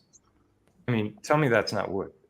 Right? Like, you can totally see the rings and everything in it. And see, that's what needs to be sampled and taken. And 100%, I desperately need a how do you say it? Never totally spectroscopy machine. I don't know what, like, a low end level cost. So here he's showing with his hand. This is the outer ring. So he's looking from one side across a corner of this greater tree, and all of this space in the middle is like eroded, and you like, he'll walk along the trails and he'll point down in sections of the trails. You can see that there's lines in the ground. So even the grain is present on the ground down here in the flat areas. There's something else I was going to say about that. The grain is present. I lost the other thing I was going to say, but it's just so fantastic, because it is what it is when you see it, and once you see it, you can't unsee it. And like, this is actual petrified wood, and it looks look at this. What you're showing. Look at that. Mountain, tree, mountain, tree. So for me, the mainstream geologists can say whatever they want and make up any kind of story they want. I'm not going to believe it, because that is clearly tree. And he's shown it on every level, from stuff you can hold in your hands to I was watching it. He's got a part 17 of a series that he did. He's got 3 parts to that, and part 1 was like an hour and a half long, and it's him just going through buckets and buckets of all kinds of stones that he's brought home, and showing all the different manifestations. I think here is where you can see the grain of the ground. That was what I was going to say before. So then, as it goes out away from the tree, I was showing, these are going up at angles. So what they teach us is tectonic activity is, I think, the actual original position of this structure as it swoops up and goes vertical to be one of these avatar trees, right? And so as this goes down the other way, it's gonna level out, and it's gonna go parallel with and underneath the ground. And so there's your canyons and your sedimentary layers that we're finding, because the layers are going to be the actual tree rings themselves. No doubt. So that's my story, and I'm sticking to it. So there's Devil's Tower in, is it Utah or Nevada or whatnot there? And didn't they find like a matching crystallized root structure below it of like the same? I get. There's so many different theories about Devil's Tower, and I think Paul Cook did one where he was thinking it was geopolymer. I think he kind of jumped the gun on that one. I need to go back and watch it again. But when you look at this, it's so obvious that there's the potential for root structure around it, and the question is, where is the rest of the tree? This is exactly how trees grow and how they look. And when you see a stump and it's breaking down, this is exactly what it does. And so when you like, that's identical to a tree stump. There's just no ifs, ands, or buts about it. And the basalt columns never, like, they show up in all these places, and they're just this giant anomaly that definitely is not made from geothermal or magma, the way they form and crystallize. Like, that never made sense to me.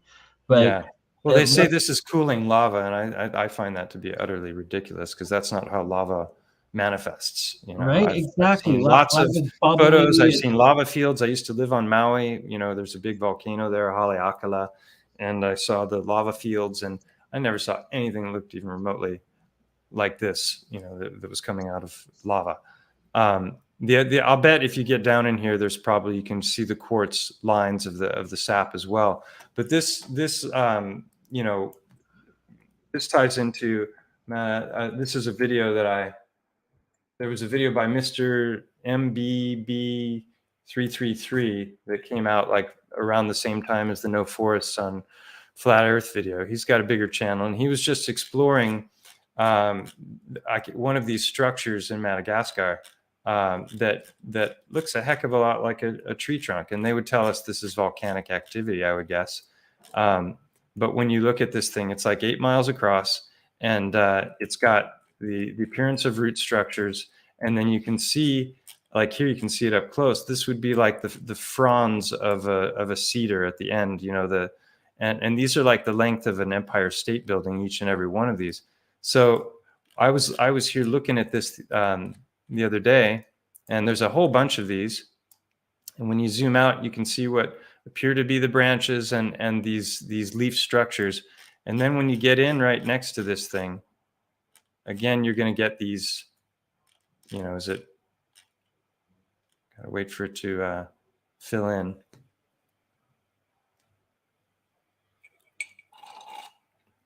They're going to call this basalt columns, right? They're going to say this is cooling lava, and it's all cooling. It's all looking just like organic growth of fibers of a tree, and it's all tilting up in this direction.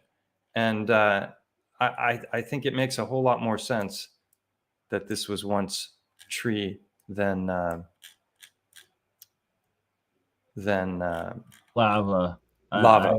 I agree. I mean, and then if you get up close to this and you see the same things that Hangman is showing, then I tell you, I guarantee you, it's tree. It's not lava. The basalt columns are a little mysterious. I don't know exactly. There's a lot of things it could be, but here's another one over here.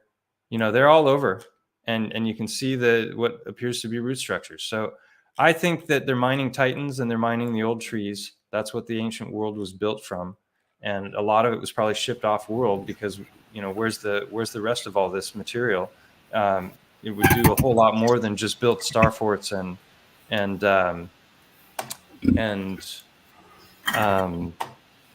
star forts, buildings and bricks and buildings. Exactly. So, yeah. I mean, see, this is the thing with all these different, sort of theories we've got, that you can kind of start tying them all in together. The trees that got cut down could have been, then the mining comes, and then you got giants turning them into things, and there's some kind of story there, but it's definitely an amalgamation of it. It's not, no one's got 100% right at the moment, which is the problem we're having, right? Everyone's saying I'm right, which is really what they're saying is you're wrong. Yeah, I've seen that meme before. That's a beautiful illustration. So now, when it first came out, I swear I saw it from a U.S. Geological Society, like it was like a seismic or something that they had done to come up with this image. And now all I can find is these debunked things saying that it's fake and it's not real and all of this. And it's like, oh, of course. Something way back machine burn. Yeah, well, this is the problem with the factions. Everyone's got their pet theory, and then they're calling everyone out because they believe differently, instead of realizing, hey, probably all of these theories are true to some degree, and it depends on where you are and what you're looking at, and this is why there needs to be more cohesive, research done where people are not pointing the finger at each other and calling each other names, and and are open-minded to stuff that sounds absurd initially. I mean, a lot of the people in this community believe the earth is flat. So like, if you can buy that one, why is it so hard to buy something like a giant tree or a giant titan, or, it's like, it's silly. And I mean, and the other thing is, wonder how much of it is controlled up. And like you mentioned before, this stuff is all through the old books. It's all through the, theosophy, the religious texts, everywhere. Now with that picture, I've heard that, and I haven't looked into it, but I've heard that they're like crystal, like or Like all the root system is quartz. Yeah, quartz. Sorry, is that right? Does anyone Well, know, what- or are they tunnels? What or Hangman is showing is that all of the elements of the periodic table, or the vast majority of them, are all coming from the trees. So this gets into biological transmutation, right? So the whole idea that the bodies are creating elements, and they tell us that's happening in the heart of stars or in the heart of planets, where the gravitational pull is so intense that it's causing things to liquefy and become molten, and and that's giving rise to these heavier and heavier elements. And it starts with hydrogen, and but I think that's bull. It's weaving in threads of truth, but I think biogeology and biological transmutation makes a lot more sense. That much of what we're seeing out there is actually coming from great creatures, both plant life and moving creatures. And if you can hide that and sequester that knowledge, especially if that's what they're mining, then that's going to be a very valuable bit of information to keep people from waking up to, because you're going to know where all the valuable stuff is. You're going to find the gold veins and you're going to know where the arterial waters are and stuff like that. This is a problem with Australia. I hit Australia, and like instantly, almost they knew where all the tin was, all the gold, all the iron. Like, they just knew where all the mines were. And Australia is a massive place, and it's very hard to explore because of the terrain. But yeah, they just knew where everything was. So clearly, they've got. Yeah, on that note, he talks about the Titans were reaching, gasping for air as they were drowned by the great floods, and so they're vertical in many cases. That's why he thinks Devil's Tower is an Achilles tendon. Right? Is that like the rest? Who knows what happened to the rest of the creature? Yeah, what happened to the rest of it? The point is that he talked about the heavy metals like gold are if in an upright walking creature, are going to gravitate down to the feet. I don't necessarily agree with that. I think that the heart and things that are happening with the heart and other things could potentially explain the creation of these different substances, and that they would probably move all throughout the body, and they're part of all the the communication systems of the tree and of the nervous system.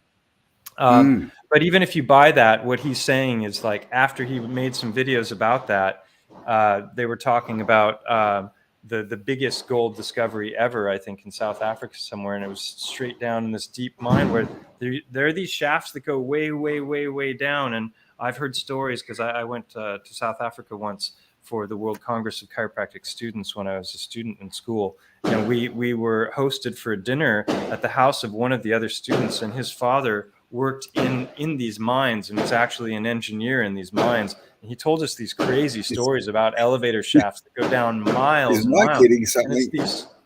There's some kind of a. Oh, is it out your window? Is it? Yes.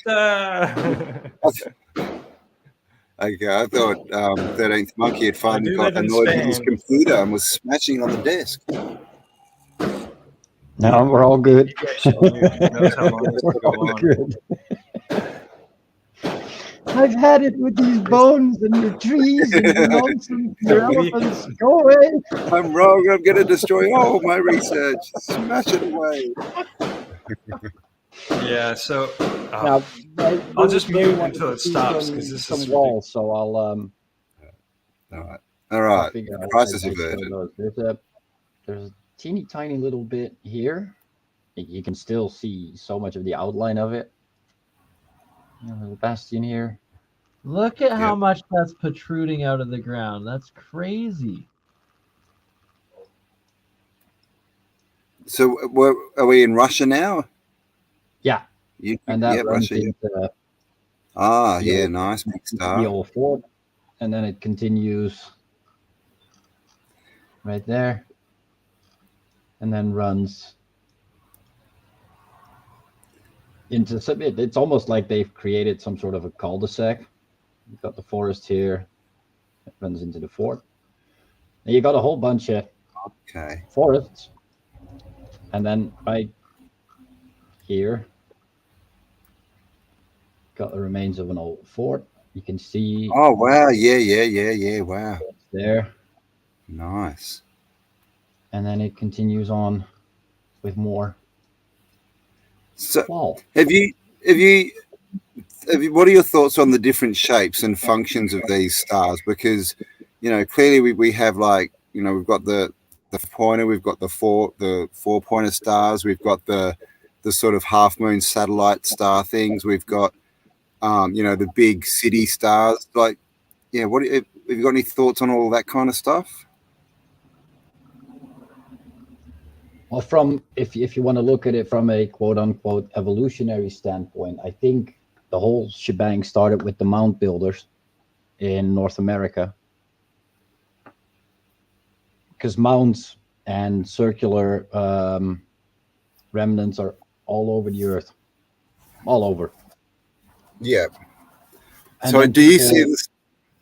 People started running into those and started expanding on it, because if you've got something that's working, it's on a nodal point of Earth. You've got all of the magnetic, the geomagnetic patterns going on. So you've got an ideal piece of ground to grow your stuff and to build your place. You start quote unquote fortifying your mound, right? Mm. And from there on, the whole thing expanded. Like if you've got a 4-pointed star, it's a north, east, southwest type of thing. Okay. Or Are all the four? I haven't even measured them. Are all the fours like cardinal pointed? Are they? I don't know, because they don't work on Google Earth. Oh, okay. If you've got a map of the Okay, I see what you mean. Because it's not right. The ley lines don't align at all. Of course. Yeah, because it's because Earth, the wrong shape.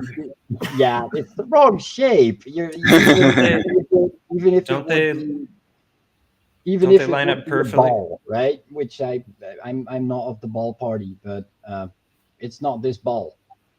It makes absolutely no sense. Have you seen that? This is stuff from. They even admit that this is drawn in, right? So what Google Earth basically is a gigantic collection of square images. Yeah, or you can see that. They find a way to fold that. Have you seen that? Yeah, see right there. See, that's a dark elf face. Go zoom out. This is the North Pole. Yeah, and zoom out and look what they've got there. They've got the face of a dark elf at the North Pole. This is what you get when you start stitching square images together, and you put them on the pole. South Pole and the looks dark the same elf way. is the tree of Yggdrasil, which was the North Pole, right? And the dark elves. So if you zoom, see that right there. See that? That's sideways looking down. See that points his nose. Side of his so see that? You can see an nose, an eye socket, and ear up the top. Yeah, totally. Yeah. Oh yeah. But there's also, if you keep rotating to the left, rotate a little more. This is the thing. You can get into pareidolia. Go up just a touch now, up a little bit more. You can see a guy. Yeah, just just move it up, the screen up just a tiny bit. The whole thing, just straight up.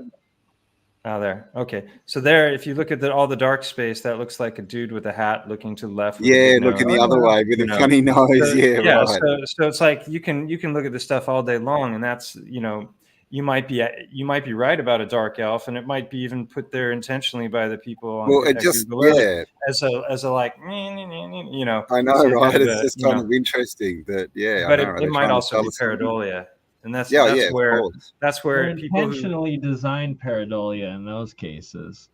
Yeah, it's a survival technique. So pattern recognition and recognizing patterns very quickly, so you can respond as needed when you're out in nature and maybe be faced with a predator or something. So it's great, but it's also great from an artistic perspective. It's a beautiful talent that some people have and can actually use to create art. So.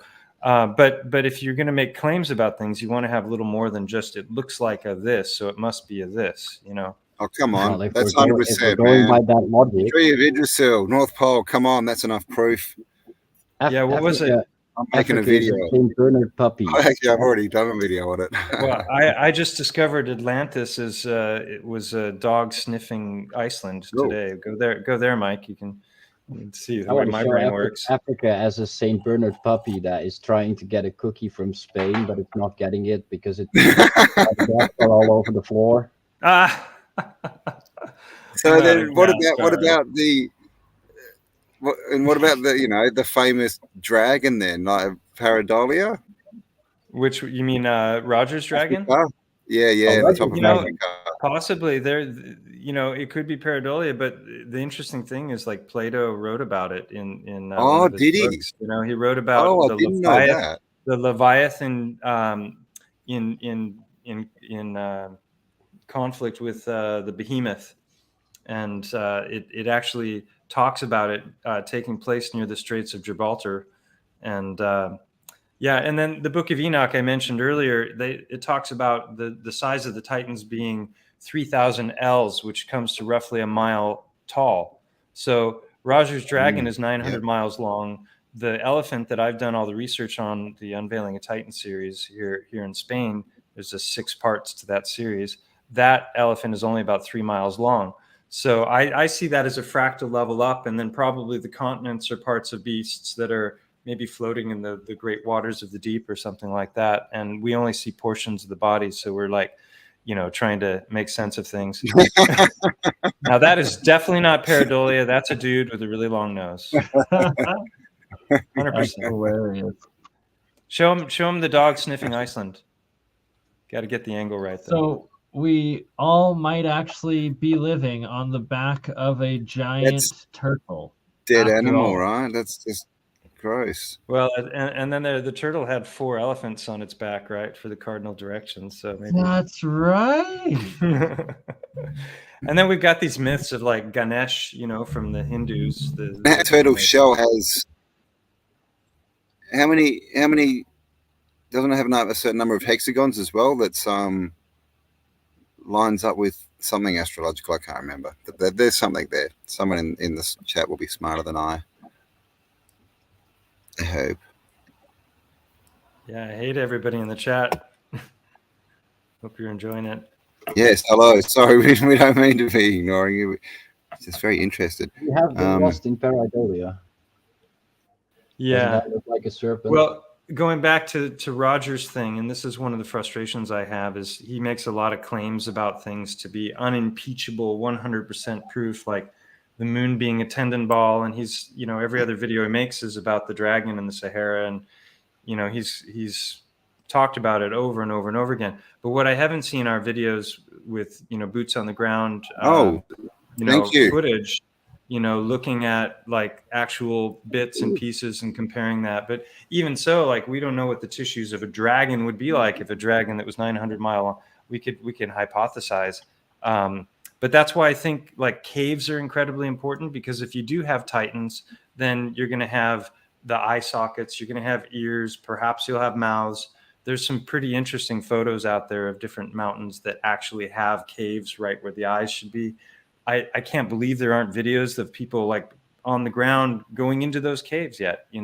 I don't even know where some of those places are, but that's what I've been anticipating would happen as people start to explore it more. But instead, you just get lots of pictures of mountain, mountain ranges from a particular angle that look like a face or a giant lying on its back, and everyone thinks that, oh, that's a titan. It's like, okay, well, if it was, you should be able to go find eye tissue and other kinds of, and you look at the breakdown of bone and see how that mountain is eroding, and that should match anatomy and histology. And that's exactly what I've done in the Unveiling a Titan series, but nobody else has done that. And Roger has mysteriously not bothered to mention any of that research to any of his following, which is odd because nobody has shown more in support of his theses when it comes to the Titans than I have. So right? It's like you'd think very that stuff going on. Research. Big like thank you to CJTV for your contribution. Sorry, Ben. But the fact that like you've done, am I here? Am I breaking up? Yeah, you're here, but I just didn't hear what you said. Okay, I was just saying thank you, CJTV, for your kind donations. And now you can talk, Manny. All right.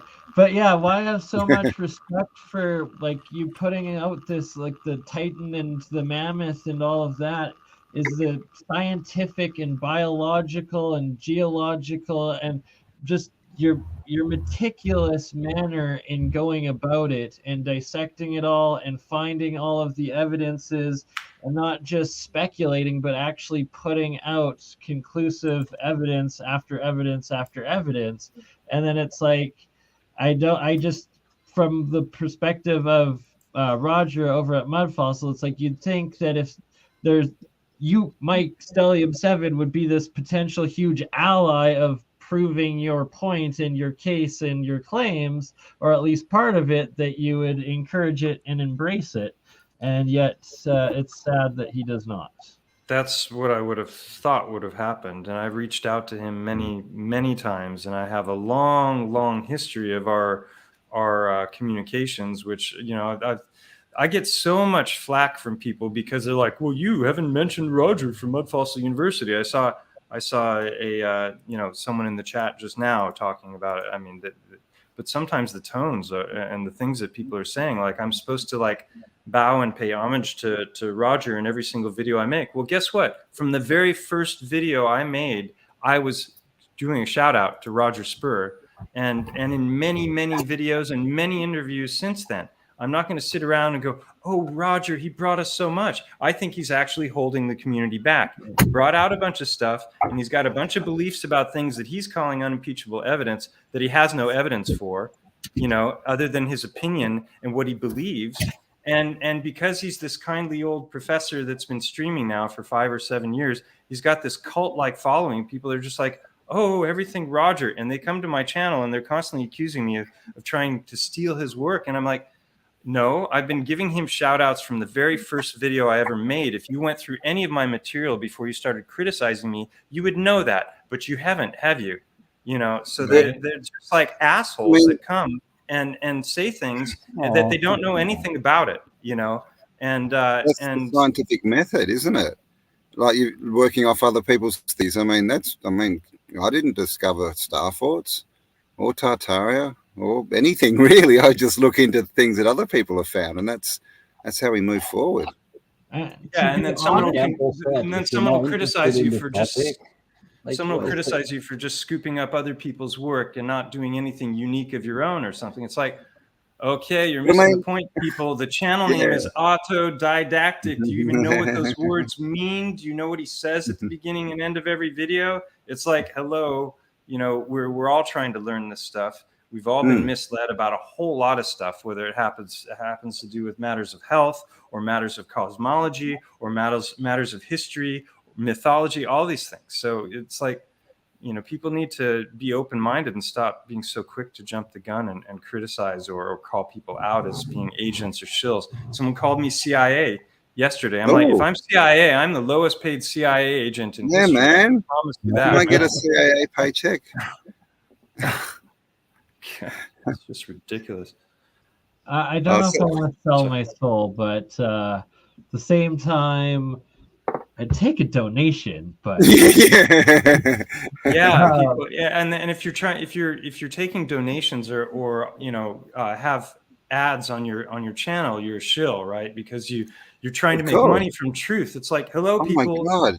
How it's dare a meritocracy. Support things you love, or they go away. You know. Yeah. Like this is work. The amount of streaming we're doing, video productions, putting it all together, like it's a full-time job. And it's a job, like, man. are we supposed to be homeless or what? You know, and it's like, well, I wonder if those people who say that, I mean, are they willing to go to work and not get paid for the next year? Probably not. Bloody shills. I think I got $8,000 just working, I don't know, to feed their family. God, shills, I tell you. Yeah, did you hear what Mike said there? He's got 70,000 hours of mapping. And he can't even, I mean, I've done some live streams and I've said any donations from today's live stream will go to 13th Monkey for a new system, because he can't even stream like he's doing now and see what other people are showing on their screen if they go to share video or something like that, because the system can't handle it. So it's like, you know, he's been doing all of this on an old computer for a long time. And, where's the love in the community? People are so quick to criticize, but they're not very quick to reach into their pockets for this content that they're consuming on a daily basis. How much do you pay to go to the movie? How many times do you buy a coffee? How many of your content providers are you actually financially supporting, you people who are very quick to criticize? So take that. And of course, we're not talking to all you beautiful people out there. There's just some. Of course not. Yeah, no. There's wonderful people in every one of these chat rooms, and they're not who I'm talking about. Exactly. It's just that there's a lot going on behind the scenes at the moment, guys. We're all getting attacked. I mean, and it's gone to the point where literally people have gone and made websites about some of the creators. Like, it's getting pretty crazy out there. So there's a bit going on, but. How bored do you have to be, right? I mean, it's like you said earlier on in the show. If you're not interested in the content, go away. Go away. Go watch Netflix. We don't care. Yeah, exactly. I was just going to say the exact same words. Go watch Netflix. Yeah. So Guy, on this note, just last night, let's see if I can find it real quick here. Where is it? I haven't responded to him yet, but walls. In China. No, I can't find it, of course. No. Walls. Oh, hello, DC. Caribbean.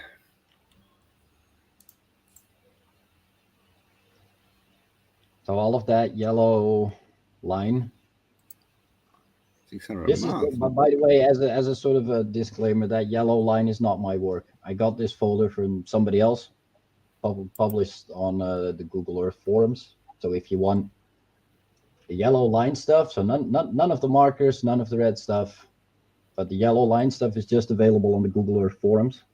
And from there, I started working because there's a whole lot more than just the one wall. Yeah, so just on the note of this thing that I was talking about with Roger Spur, just yesterday, I get this one. Mud Fossil University started all of this, and so I'm to the point now where I'm just like, and that's what I responded with. Started all of what? Started all of, it's like, did he write the Book of Enoch? He's not familiar with my work. He doesn't know how my work is distinct from Roger's, that I brought additional discoveries to the table that also need to be discussed and fit into the bigger picture. Instead, I'm just supposed to spend half of every video, I guess, talking about Roger and all that he's done for all of us, And so I said and his response was, give credit where credit is due, instead of rebranding it to biogeology and not even giving the guy an honorable mention. Kind of weak.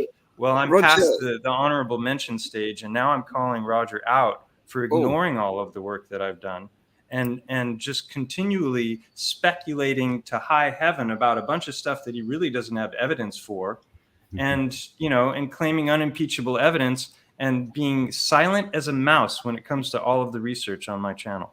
So those who want to champion Roger and think about that. Yeah, take that. Thank you, Isabella. But is everyone, like I said before, everyone's working off everyone else. I mean, Roger, like I said, he didn't write the Book of Enoch, right? Like these times and things have been mentioned long before Roger. And exactly. And he does quote other people. So, and like I said, if that's the deal, then, I'm the biggest culprit of all, right? Well, you're a selective sifter, right? You're a syncretist. This is another thing. I've always been a syncretist, but I'd never heard of syncretism until Santos Bonacci, to bring him back up again. And to me, it just made perfect sense, because when I was studying mythology, I was studying religion and, all kinds of different subjects in college, I was always like, okay, take what resonates and move on and try and put the pieces of the puzzle together, because nobody's got the whole puzzle. And that's what we should all be doing, and trying to learn and be open-minded to all this stuff. That's why I was confused. I didn't get syncretism for a while, because I just thought it was thinking.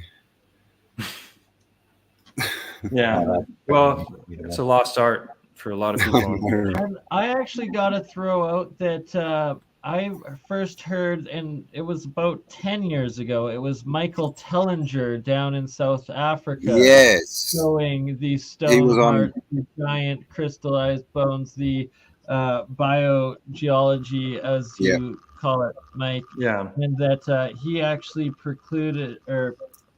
came before Roger with Yeah. his mud fossil Yeah, for channel sure. and universe. Did you see him on LeakProject this morning, Bern? 100%. Yeah. Who? Did you see where he was talking about Adam's calendar and the whatever you call them, the compound things down there?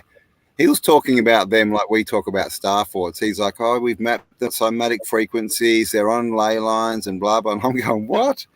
And they kind of look like an ancient form of the stars. They're just more rounded than pointy. It's kind of interesting. So yeah, he's obviously a bit more of the older ilk. He's kind of a bit of a crossover. He wasn't really with the Graham Hancocks. He kind of went off sideways a bit, but he's still very Anunnaki, space aliens. I have huge respect for Michael Tellinger, and I've He's been watching great. I his love stuff him. for years. Yeah. I came across like, the video oh, where he's thank showing you. a heart. Adam Ant. Sorry. Thank you. I came across a video where he's showing a heartstone after I'd already started putting out videos about the stones that I had found. So I didn't know about that. He was creating a whole mud fossil university. I'm sorry, not a mud fossil university, a mud fossil museum. And he and Roger Spur were in contact until Tellinger did a video about flat Earth. He started doing a few different streams about his exploration into cosmology and the things that he was discovering. And then he got so much backlash, not just from Roger, because Roger is a staunch globalist as far as the heliocentric model goes, but a whole lot of backlash from a lot of other people. And then he came out with a video that was like 10 minutes long, and it said, "Why I won't talk about flat Earth anymore." Oh. So I respect him for that, because he came out with it, he said what he thought, and then he's like, and these are the reasons I'm not going to talk about it anymore. So he had a lot going on with his one world village or whatever it's called, and he's got a lot of irons in the fire. Yeah. I think he's a great guy, and I've reached out to him a couple of times, but I've not heard back. I was. Beegs was saying this morning that you should reach out. So I don't know, maybe I will in the next few months. I'm pretty busy, but I wouldn't mind having a chat with him too. Because I think if we can get some of those names that are still, they're still big in the, the mainstream alternative history, if you want to call it that. If we can get, into their area and I mean, we could really blow this subject apart, really blow it up. Right, and especially, here we go. We'll show one of. Nice. Wow. This is one I just found yesterday in the river bottom. This is the front, and you can see the line there for the intraventricular sulcus, that quartz line. That's where the folds of the heart meet.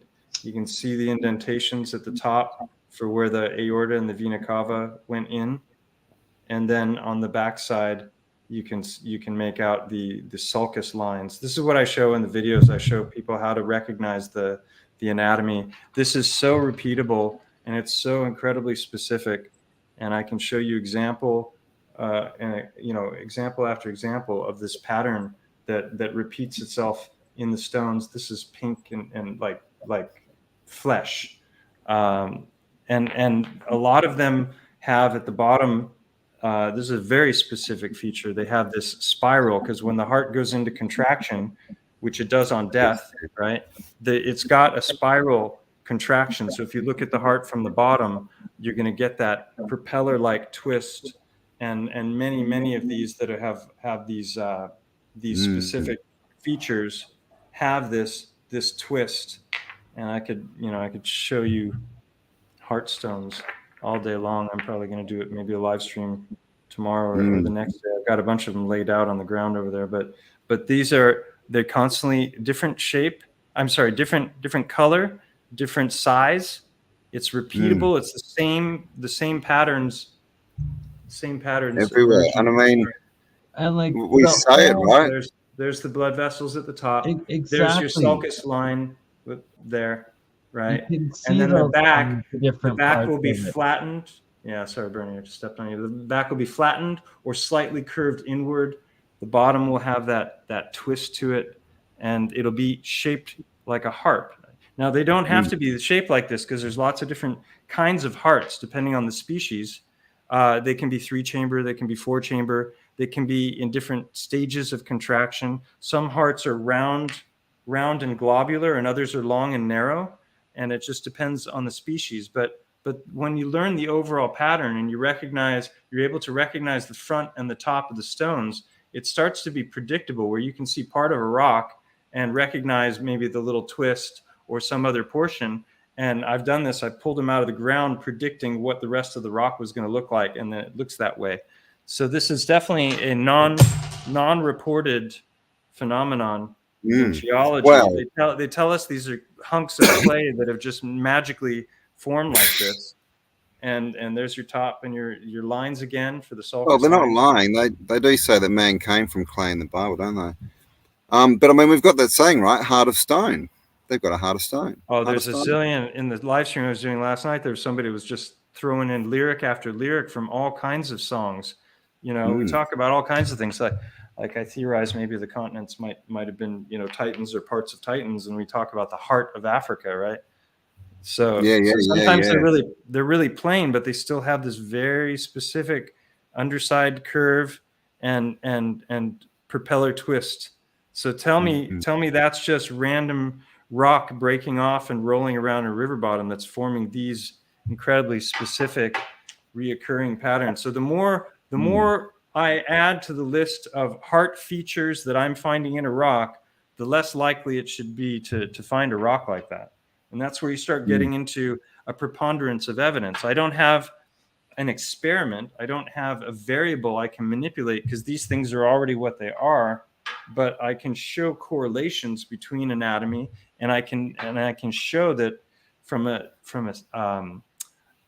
odds perspective that there's too many.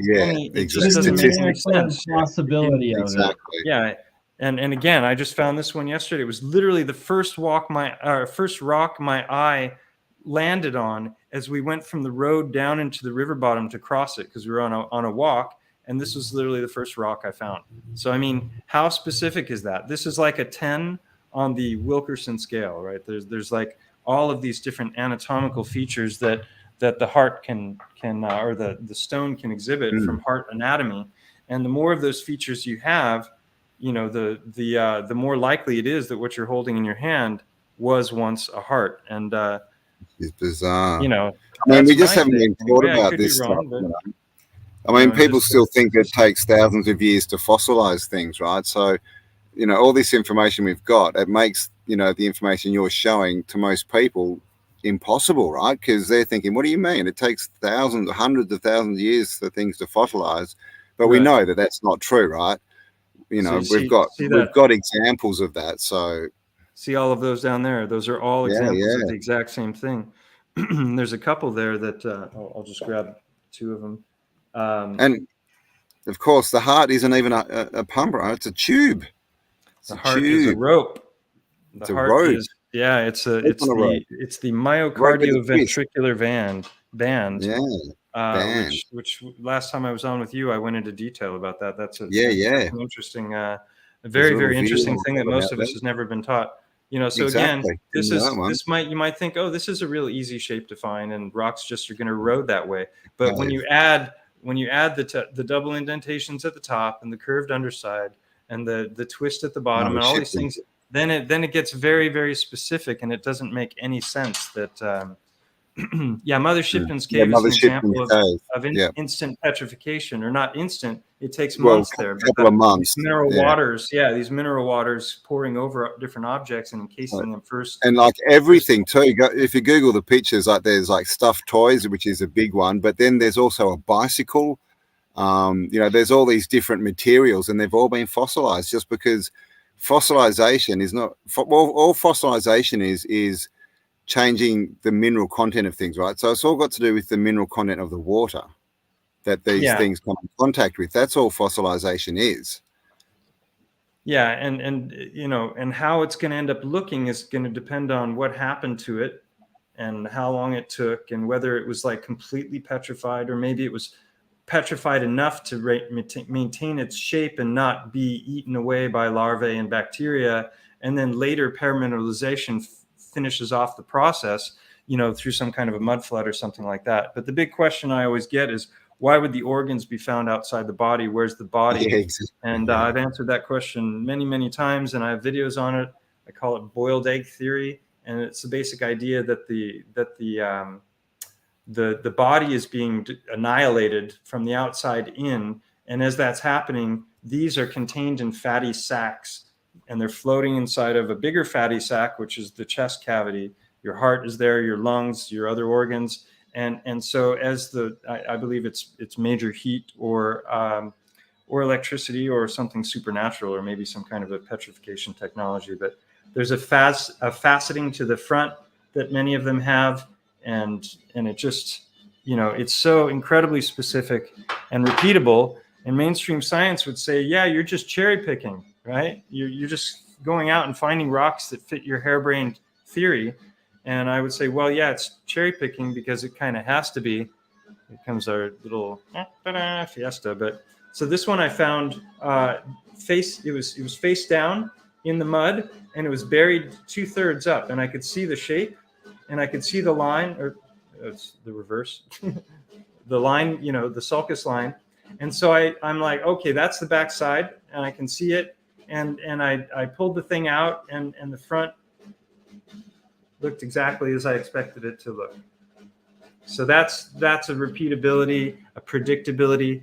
So you don't have a manipulable variable, and maybe you do, Bernie, when it comes to something like your magic in the lab there. But if someone else could figure out how to do this, just like Paul is figuring out how to do geopolymers, perfect guy for it, right? The name like that. Exactly. Geopolymor.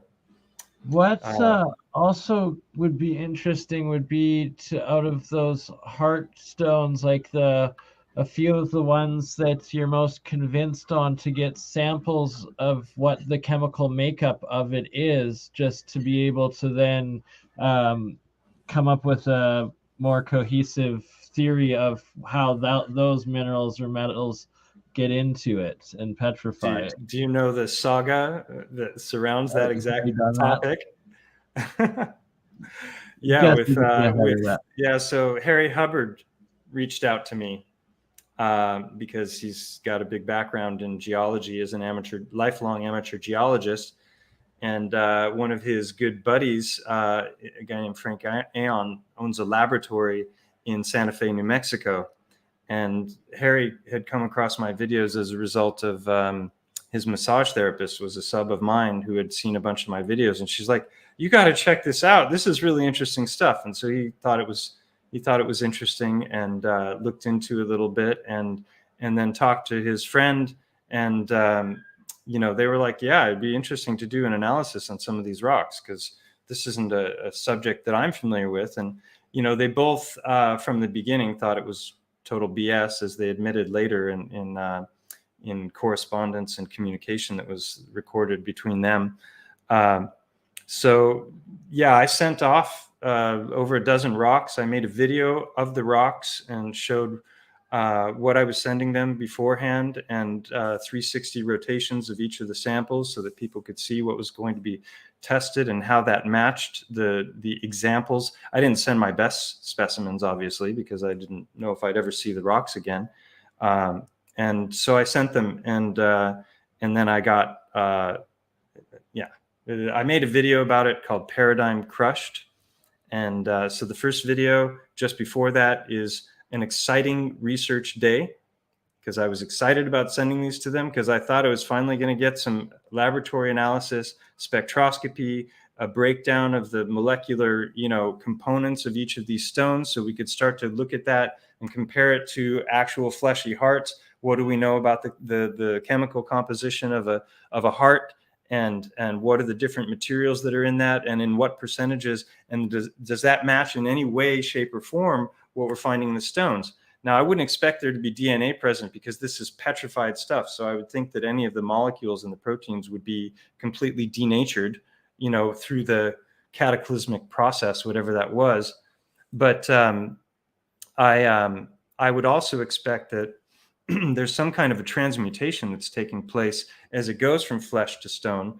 And so probably there's not going to be a direct correlation as far as the chemistry of the two samples, but there should be a correlation, at least when you look at the periodic table and you see that, well, this was once calcium or calcite or whatever, and maybe it switched to some other molecule. And then you could look at the breakdown and you could see that this is not exactly the same, but look, all of the differences are one atom or, you know, one electron away on the periodic table or something like that.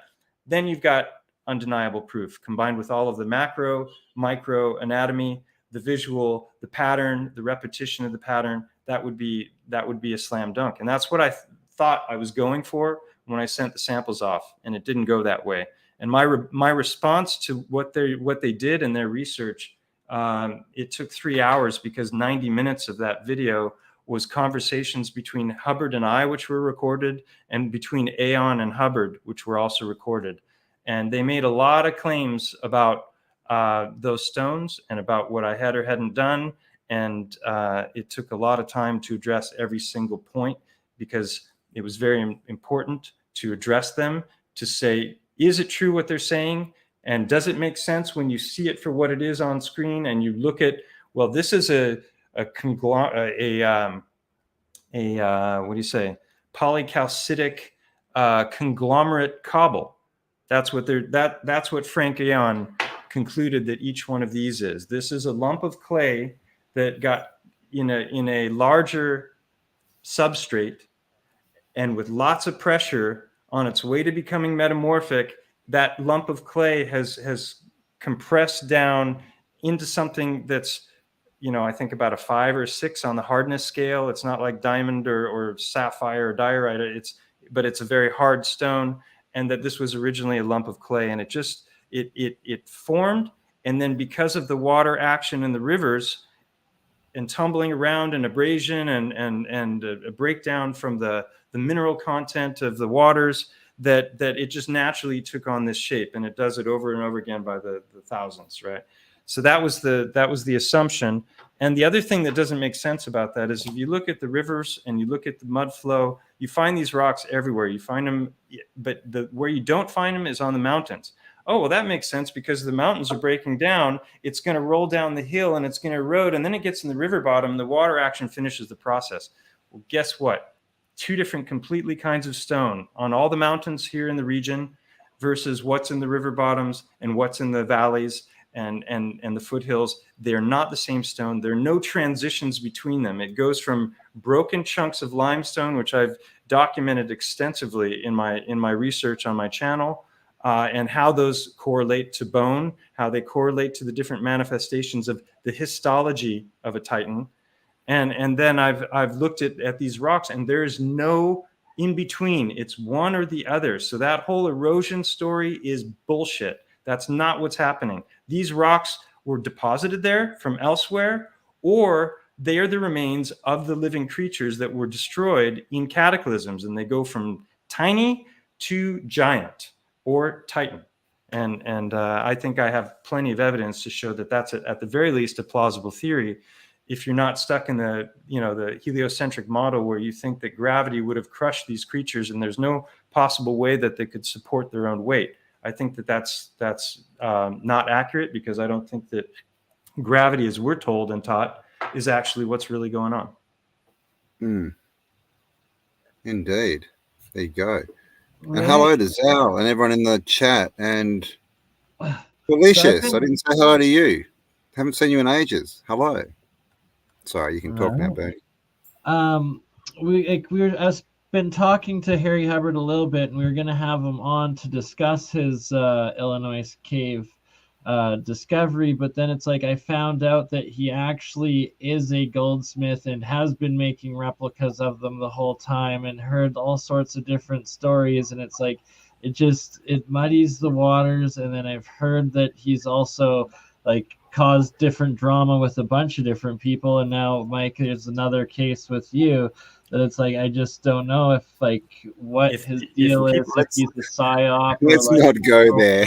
If people want a real education about what can happen when somebody like me with these ideas brushes up against the mainstream thinking when it comes to high level potential gatekeepers, or at least people who are very much locked in a paradigm and can't ponder something outside of that, because it might start to cause, the whole foundation of their belief system to start to unravel in different ways.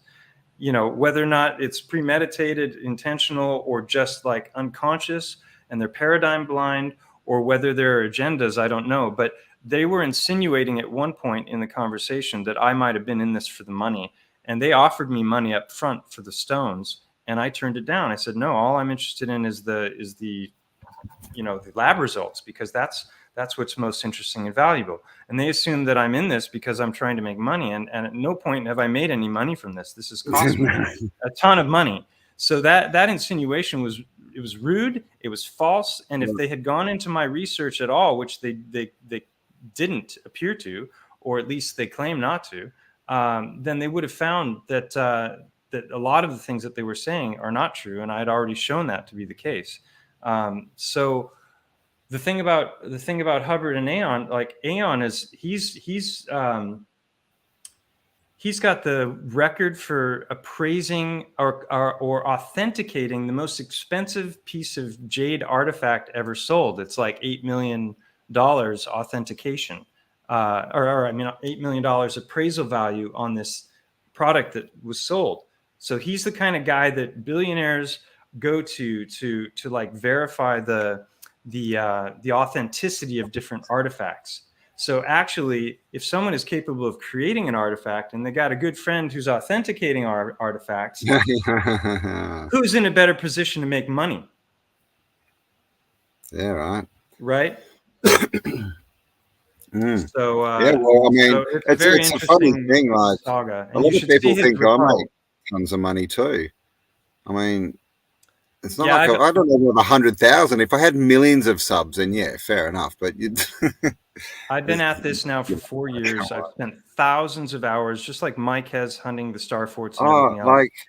And if you look at my YouTube revenue from the beginning of my channel till now, it's 1,500 euros. It's literally wouldn't cover my clinic and home expenses for half a month. So to say that I'm making any money off of this is absolutely ridiculous. And every once in a while I get a donation. I'm very appreciative of them. But we should be making money. That's the thing. We've got to, and that's what we've got to think of, because this is work, and if people don't appreciate that it's work and takes time and money, well, they don't have to watch. But I mean, yeah, we do need to we thought, a lot of us thought, oh, well, you can make a bit of money on YouTube, but clearly that's not the case, because they won't. They're just stealing our views and our money. And the algorithms. I shot up to 17,000 and it plateaued for 2 years. Mine didn't move. Yeah. Mine didn't move for 9 months. Well, it went up 1,000 in 9 months, and then in 10 days it went up 16,000 subs. And then it stopped, and that was 3 months ago, and it hasn't even gone up another 1,000 since then. So something happened to the algorithm. Somebody accidentally turned the knob, and they're like, "Oh shit, shouldn't have done that." Yeah, exactly. Quick, turn it back off. We want the truth to get out there. I know, right? But it's just such a scam. So yeah. Well, we're making use of the platforms to the best of our ability in order to share. Well, yeah, we need to start.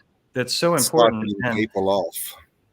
Yeah, unfortunately, you get a lot of, with the suppression from Google, which they admitted in Congress they were going to do, and then they did, and all the algorithms control from, whether it's from the elections or from the COOF and all of the stuff that happened over the last couple of years. It's so obvious all of these reputable people that have been yanked with, people with lots of letters after their name and have been suppressed in a variety of different ways. So, it's great that we're still reaching as many people as we are, and can wake up a few people along the way. But it's nowhere near what it would be like if they hadn't put those algorithms into place, and they're clearly there, because I'm getting record view counts, record watch time, and really high like ratios on each of my videos. And me too. That's the thing, thing, sub right? count is going like this, and then we'll even drop a little bit. And then drop. And then when I don't do anything, it's almost like YouTube is trying to lure me back in. It gives me a few subs here and there, and I used to get these spikes, and the spikes would last for a couple days, and anytime I did a video, there was a bunch of new, people. I get almost no comments anymore on the videos. Like, I was getting hundreds. So anyone who thinks that there isn't censorship taking place is naive. It's happening in a big way. So why would they censor this of all things? You know, you can go around thinking, you know, you're a man who can get pregnant, and they'll support you all day long. But talk about rocks. Yeah, right. Can't talk about rocks and old buildings. Who dropped the wrench? What's all this Campbell stuff? Is that why your reception is so good? And hello first man. Hello everyone who just said hello to me, and I don't know what's going on. I'm confusion. I've been online since like 8 o'clock this morning. I did a live event today. Way to be. And Mike and I have been up since 7. Yeah, well, that's your time, right? That's my fault.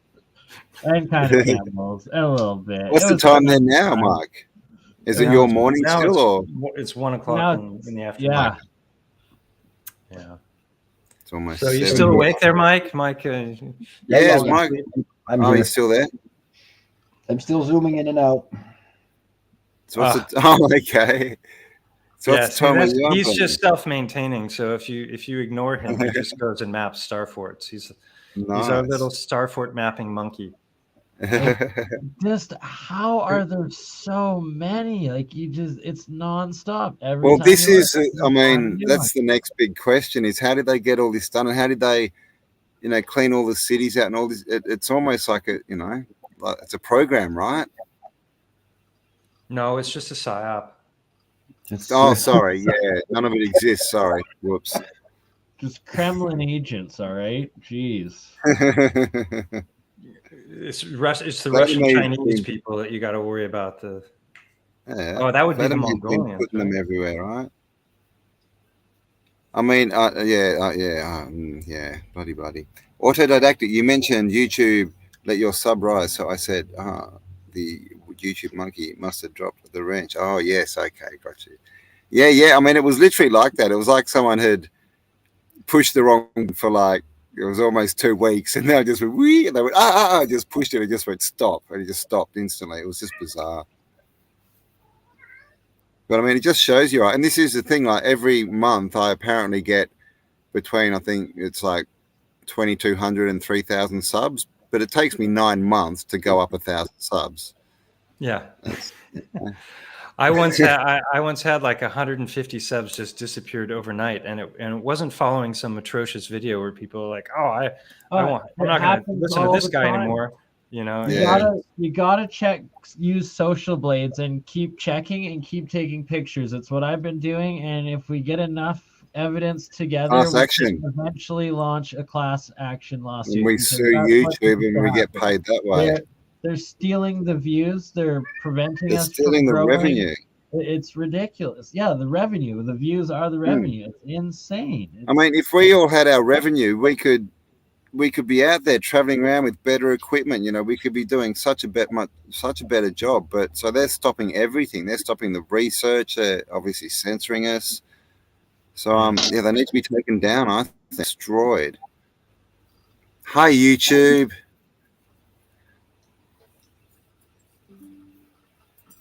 So that's what I think. Like anyway. I reached 3,340 subs 2 weeks ago, and then it minus 10 subscribers a day for a week, and then it left me at 0 for a week. And then yesterday or 2 days ago, we made that video where I showed how I should be getting 70 subs a day. And then all of a sudden, now I'm back up to 3,340. But really? Of that. Weren't you like 1,000 a month ago or something? I was at 1,500, and then shout out to Dutch since he shared my channel. He made a post sharing my channel, and I literally doubled my subscribers in a day. I went from like 1,600 to 3,200, and then YouTube deleted his post that was sharing my channel. He was like, "What the F is going on?" And they deleted his post sharing my channel. Really? No way. That's bizarre. That is bizarre. Well, that's almost as good as them censoring Google Earth, you know, on the mountain. We didn't talk about this time, but we've talked about it before. You know, when I did the second video on the eye of Montgo, and then I did they filled the eye. Yeah, I did a third video on the ear, and then the fourth video was about the histology of the mountain, the different tissues and all the different ways in which that's manifesting there. But after I did that fourth video, I went back into live stream with Rodrigo Ferrari Nunez, and I was going to show him what I had been looking at hundreds of times before on my own, and even in streams. And the eye and the ear were all blocked out. So that was interesting. And you could go back in time and see that it didn't used to be that way. But even if they had changed that, I had all the original footage from my first three or four videos where I was showing how I was actually zooming in from afar and coming in really slow and recording in HD, so that it was almost like drone footage that I filmed. So there's some really nice footage of zooms all around the mountain that were in those first videos. Can't do those anymore because the mountain is now different. It's just I can't. So many pictures have disappeared. Like, I have to go to Wayback Machine now to find. You used to be able to do a simple search and you get all these pictures. Now they're just gone. But yeah, everyone go and check out Dutch Synth. He's got a video with a massive star fort that he found. So check out Dutch Synth. It's a good channel. And also make sure that you do go and subscribe to 13th Monkey and Stellium7 if you haven't already. Yeah, and Dutch Synth, if you've not seen my channel, check it out, because you might find some stuff interesting. And mine. Where's my shout out, Dutch Synth? Come on. With Dutch Synth, I want to double my subs. But I've been talking with him, and like he had the YouTube deleted all of his videos that had anything to do with star forts, anything. They took him down. Polymer. YouTube took it all down on him. And like, are you serious? I don't. It's like I don't know exactly what all I'm allowed to say public, so I'm just gonna stop it at that. His channel is too big for that material. And eventually the interview will happen, but he wants to talk privately first. And sounds like he needs to start getting to another platform. But the problem is everyone's going to get into their little. It's like all the truthers that are going to Rockfin and everything. Well, what happens if Rockfin gets taken down now? It's like, I'm just going to stick with the big ones. I'm going to just do Rumble and Odyssey, I think, because we know they're stable. We know the owner of Rumble's good. He's trying to expand it. They're trying to get their creators and everything. So all these little ones, exactly. And I mean, apart from the fact that, Rockfin has already censored people. Like you. They don't like me. They didn't want me at all, man. Like they said, I'm sharing my screen. So switch to me real quick. All right. So see the eye is closed, and here. Over here is the ear, and before I could be really, really far away, like out here, and I could make out that the eye was open. In fact, actually. Oh, there it's open. Can you see? It's open there, and then I move into here. And then they feed it and close it in. And as soon as I get close where I can start to see the big picture, I can't see anything until I get up right next to it. And then it opens up. So now I can't see the big picture, right? So if I go over here. Yeah. So it doesn't look like an eye. Look at this. I mean, you should check out. There's where the ear attached. And right there in the middle of it, right there, is a cave going in, and that's what I cover in the third video, and that's the most mind-blowing thing of all. That in the fifth video, which has to do with the remains of the eyeball, which are here, and then I recently did a live stream from the eye of Montgo, and that's definitely worth checking out because I show things in there in that live stream that I hadn't shown in the Unveiling a Titan series. So that's, in a sense, that's also part. I should have called that Unveiling a Titan Part 7, that live stream, because I show the breakdown of this different kinds of rock here and here, and I talk about. I show this cave going through. This is the this opening here is what they call the infraorbital foramen. So there's a whole lot of specific anatomy just in the cave that's like 15 to 20 anatomical features, which is a lot more than it ought to be if it was just random chance. Just one quick thing to people who are like skeptical and they're looking at these lines going, well, why would it petrify in lines like this? Well, if you look at the skull from above and you look at the way the skull grows, it grows like rings of a tree, like topography lines of a mountain. And if you look at those lines from the side looking down, you're gonna see parallel lines from skull bone. And I have examples of that somewhere, which let's see if I can pull that up real quick. Yeah, so it's an interesting subject to get into if you haven't explored it yet. Indeed. Sorry, I'm just dropping a link for 13th Monkey in the chat. Here's the, this is what I was talking about. Yeah, there's not a whole lot of content up there, but that's all right. Go and subscribe and make him make more content. You've got like 12,000 million stars to show people, so that's a few videos. There's also so not only are these rings growing, you know, so if you looked at this from the side, you would see that they're going to be parallel lines if the creature's, you know, laying down with its head tilted back. And also the discolorations can be explained, like where you have one color of a layer. That's and a skull. Is that the top of a head? Yeah, this is skull bone, right? And also see how it zigzags here. These are called sutures. And I've got a video where I show that at the top of the mountain, the stone, you've got all this kind of stone, and then at the top of the mountain, the stone, there's this section where it looks completely different, and it zigzags as it goes up to the peak where the very top of Mont Go is. It's so fascinating how many different things there are. Just to show some of these different crazy things that I call biogeology. Now, some of it may be from electric mining, which is what somebody like Mike Ferrer would say. I think there's a lot of truth to his work, but I think he's just trying to apply it to everything instead of recognizing that there's probably you know, a lot of different scenarios that are explaining what we're finding. So that could be tree or it could be flesh, either way, right? Because that's exactly what muscle fiber looks like as well. It goes red, white, red, white, red, white. So you know, when you see something like this, mining waste, I don't think so. Sedimentary layering, Really, like exactly, like it makes no sense, and how just giant chunks of it here and there, like it doesn't make sense. And I almost have my bachelor's degree in geology, but I dropped out a year before finishing just because I got so freaking frustrated with how stupid academia was, and I kept getting kicked out of classes for showing evidence of things that weren't supposed to exist. But right. So it's like, it's just, how dare you? I mean, so a lot of people would call this melted building. I think it's suspicious that it's a melted building, and you got this plateau over here.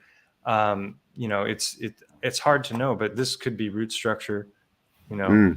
There's so many. To me, this is tree. You know, these are, yeah. Maybe they mined and took everything away. Maybe it's castle. It's, you know, you got to get up next to this stuff. This is what I was talking about before. Slag heap, and this is one of these, you know, table rocks. So this is clearly something that can also be a scenario. This is from Mike Ferrer, I believe, this picture. But when I see this, no way, not lava cooling.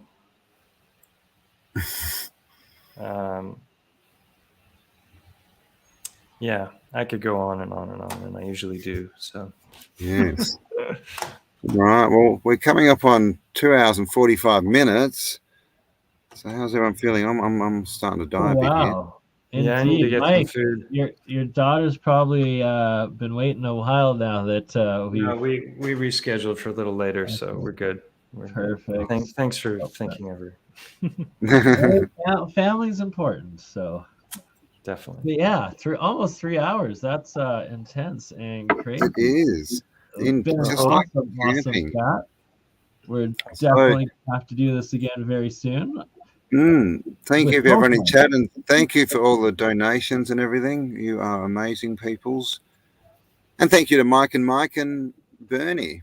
Thank you for having us. quickly, before we end it, I got to show this apple here that I've had in the electrolysis, or it was in the electrolysis reaction for a while, and then it was just sitting there for a little longer, or in a sealed jar here, and it's started to crystallize, and it's not decaying at all. It's actually becoming super hard and super crystallized, really. So what's it sitting in? Some of my monoatomics. Wow. So what kind of voltage are you using when you're doing the electrolysis? The most I ever use is 5 volts, because until I have an actual lab, the higher you go, the more radiation, the more cold fusion reactions you actually have that start happening, and then the more dangerous it becomes. What is the resting potential of the Earth? Like, does it have a voltage to it? The ground? Oh, always. The ocean does, the grounding does. Do you know how many volts that is? Because I know it's like 100 volts per meter as you get away from the ground, the electrostatic potential. But like the ground itself, the reason I ask is because obviously I'm thinking mud flood and the great floods. If you've got the high mineral salts, or you have mud, and then you've got a bit of electric potential, you've got electrolysis, right?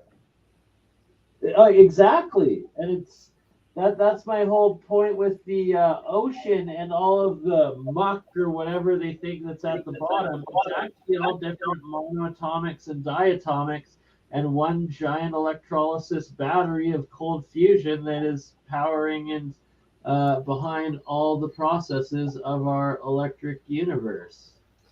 Makes sense to me. And this apple is over a year old now. It's from last year. Are you serious? Yeah. That's and disgusting. Is it like too hard to cut with a knife, or how? Oh yeah, like when I'm putting this thing in, I'm like, it's like a stone almost. Like as soon as you get like a couple millimeters in, it's really hard to get in. And that's a year at 5 volts. No. So it was only the 5 volts was actually applied to it only for, I'd say, a day or two, and then it's been in this jar here, sealed in the monoatomics, resting in the metals. So it's been in here for a year, like that. Wow. Half submerged, half out of water, 0 rot, and just don't drink that. I heard you've been drinking some of this stuff. And crystallized.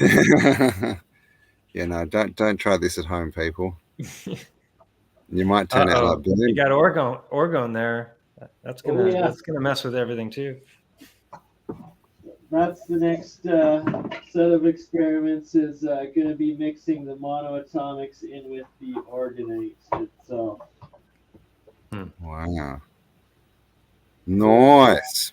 This one was the last gold that I made. Remember last time, Campbell? That, that layering, gold. So the nano gold is now settling, and it looks like I put 2 amethyst crystals in, and I think the gold actually gold plated the amethyst. So I'm going to leave it for a couple of days before taking them out, and we will see. There you go. Start a gold plating business. Well, I was looking real quickly at. Let me just see if I can find it super fast. I was looking at electron microscope imaging of cellular structure, and I didn't realize that the way they do that is through electrolysis. Did you know that? Say again. When you do electron microscope imaging. Oh. So if you want to look at cellular structure, yeah. So let me show you. Let's see. Picks to sort. Is it here? Different screen. Yeah. Let's see. I'm trying to find the folder where I've got those images. Where did I put those things? So many tabs open. It's like a metaphor for life. Here we go. Found it. Okay. Let's see. Am I sharing? Do you see that? Yeah, we see it. Yeah. So this is electron microscope. The coloring is fake. They've done that with computer, but apparently I don't know how they're doing it, but they're they're using electrolysis. So that's probably denaturing the cells in some way. But this is an artery with red blood cells. Hold on, where the pictures go? There we go. And so you're going to have all these epithelial cells, and then there's a fatty layer in here, and then that fatty layer is covered with the fourth stage of water, which is your structured water. So that's creating a perfect glide for the lipophobic particles. So you've got the fatty plasma, and then you've got the red blood cells that are floating around in that. So the plasma is like the oil that it's all floating through, and then these epithelial cells are covered in this structured water so that it flows even better. These are not what I thought I was going to show. Wait, here we go. So this is looking with an electron microscope at cells. I think these are immune cells here. These are your regular blood cells, and so somehow using electrolysis, they're getting this. So the colors again are added by the computer, but this is an actual structure of a blood vessel in the cells. So the that's weird. Little toroids. Little toroids. I mean, look at how the detail. So this is actually a disease process. I can't remember what it's called, but it's this flattening, and so the cells are not going to move around freely the way they should. And then I don't know if this is just an artist rendition or if this is for real, but if a capillary is really that narrow, isn't it fascinating? It's like these things are coming down these little tiny channels like they're on a water slide, and then they go deliver their nutrients to whatever tissue they're going to. It's just the body is so incredibly fascinating, isn't it? It is. It's so complex. Oh, the toroids. I'm a toroider too. Yeah. Yeah, man. Everything is a toroid. Yep. Definitely. Quick question for you. Is this Titan or is it megastructure? Well, whenever it comes to stuff like this, I love it from an artistic perspective, and I can immediately see it. That looks like an Indian, definitely, and he's got the plumed hairdress coming out the back. So what? The feathers are going to petrify his mountains as well. It's like, and then there's another faces together there. Yeah, there's a whole bunch of faces there. So if one of them is indeed really, if you should be able to go to the indentation where the eye is and recognize different histological structures that correspond to the change between an eye socket and what should be contained within the eye. So that's the kind of research the community needs to be doing if they're going to look into Titans.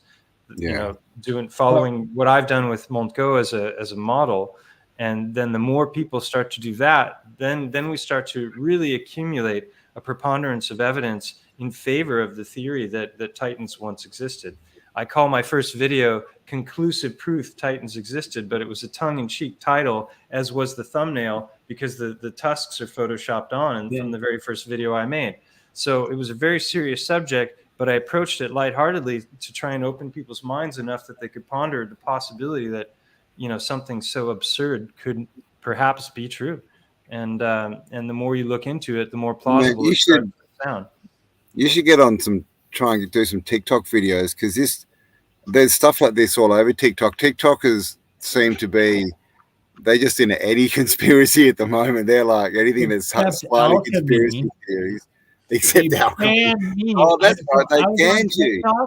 For 2 months, I gained 1,000 subscribers each month for the first 2 months, and then they terminated my account saying I somehow violated TikTok's rules, and since it was attached to my phone and my email, they will not let me create a new TikTok account at all.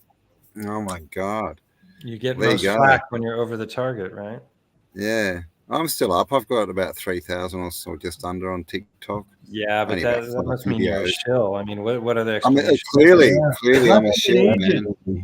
I'm an agent. I know, right? Right. He's got such a big sub count. That's why I keep using backgrounds. Oh my God, it's gone. So you can't see the mansion I'm sitting in. I've got to put the green screens Right. Yeah. Yeah, this is actually just a much higher quality green screen. Yeah. I can see through it. Hollywood has done this. Oh, I can see the gold shine in the background. Green screen. I don't want to put They you even photoshopped out my hair. I don't even have a camera. I don't want to put you all to shame, you know. All of this glory here. Yeah, Mike's just 13th monkey Mike. Actually, if you look at his picture, he kind of looks like that structure that you just showed us. Yeah. Oh yeah, right. Yeah. I loved your answer to this, Stellium, of like how you explained it, and like there's teeth, pure science and scientific method behind your approach to all of it. Yeah, if you're just looking at pictures from one angle or a couple of angles and making assumptions and claims about it, you don't understand what you're doing. Doesn't mean you're wrong. You might be right about it, but until you've got more to go on, don't go around telling people, "Hey, look at this. This was once a gigantic." They're just gonna be looking. Okay, I don't know what he's been smoking, but probably too much of it. Want some? Yeah, where do you get that? Where do you get that stuff? Give me some of that. All righty. And on that note. On that night, remember, guys. Oh, it's cool. It's cool. There you go with your occultic shill logo there. Oh, what was that? Oh, bloody hell. Things once seen cannot be unseen. Oh my God, I don't know what to make. Man, do you know how much training I had to do to get those abs? Bloody hell. Oh God, I'm glad you showed that picture. So, what do you think those are?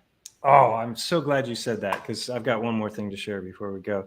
So, Roger's calling those tendon balls. Obviously, I'm still sharing my screen, I guess, huh? Tendon balls? Yes. So what is a tendon ball? Hold on. It's a Vietnamese snack. So very chewy. So let's see. You can see my screen right now. So this is from footage that Tyson from Mud Fossils Adventures. They're on the left. He calls. Yeah. So these are big. They can be microscopic as well. And if you look, let's see.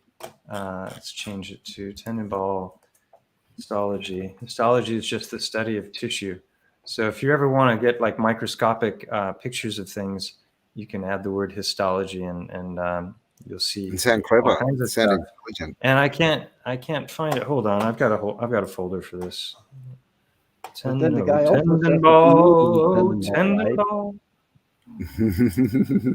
Say that again. The guy also says that the moon is a tendon ball. The moon? He did. Yeah. Moon. He said unimpeachable, because clearly it looked that way. What? The moon? Yeah. What? That's one of Roger's insights. How does he explain that? How did it get up there? Like what? Where's the rest of the Titan? I think we're getting into the moons of galvanic cathode and anode, more likely. Yeah, okay. I think so.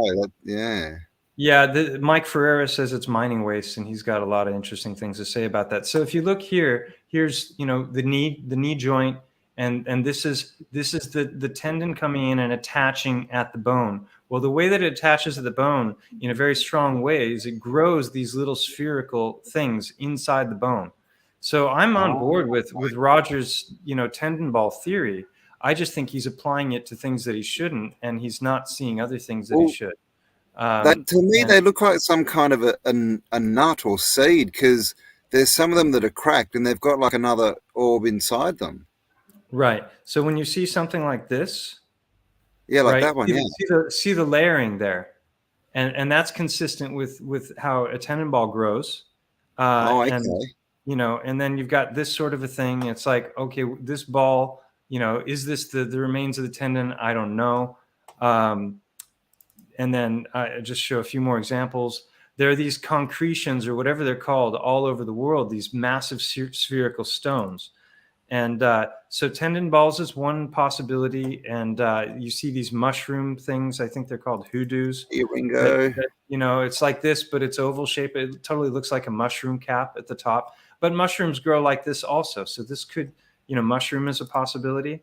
And then I'm going to show you a couple of other things here that are going to be of interest. Maybe they just have falling stars, falling planets. Right. So these are, space balls. Came in like a tendon ball. Yeah. So my eyes are burning. Oh. This is a Christmas song. Oh, tendon ball, how wonderful your roundness. So what I make at some point?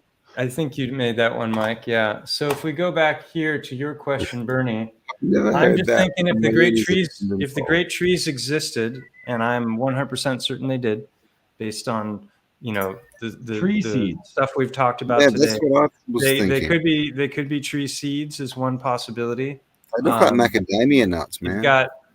You've got when you look at conifers, something like this is a potential thing from a great tree as well, and then it erodes and it gets smoothed out. But you see some of these concretions that have these kind of sections in them.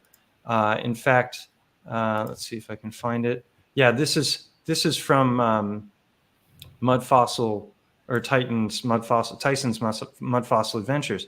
And he's just towing the line with everything Roger says. He and Roger are like two peas in a pod, both know everything about everything they're talking about, not a whole lot of humility or open-mindedness to other ideas that they haven't already accepted as truths. And that is my story, and I'm sticking to it. So could this also be something like these sorts of things? There's another possibility that has to do with we almost made it through without the porn bots getting here. Oh, really? Oh, God. Okay. So take a look at where is it? Okay, French's the readies. Where'd they go? Oh, that was fast. Nice work, people. So these are kidney stones. Notice the rings. So if the stones had formed inside of a gigantic being, then how big would those be? And this is a cerebellum. These are different kinds of stones, kidney stones. These are all biological. These have grown inside of bodies. Oh, wow. This even looks like brain, right?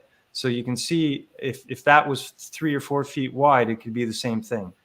So yeah, it could be a tendon ball, but it could also be something like that. And they can get very big, even in humans. They can be like 2 inches wide in a human.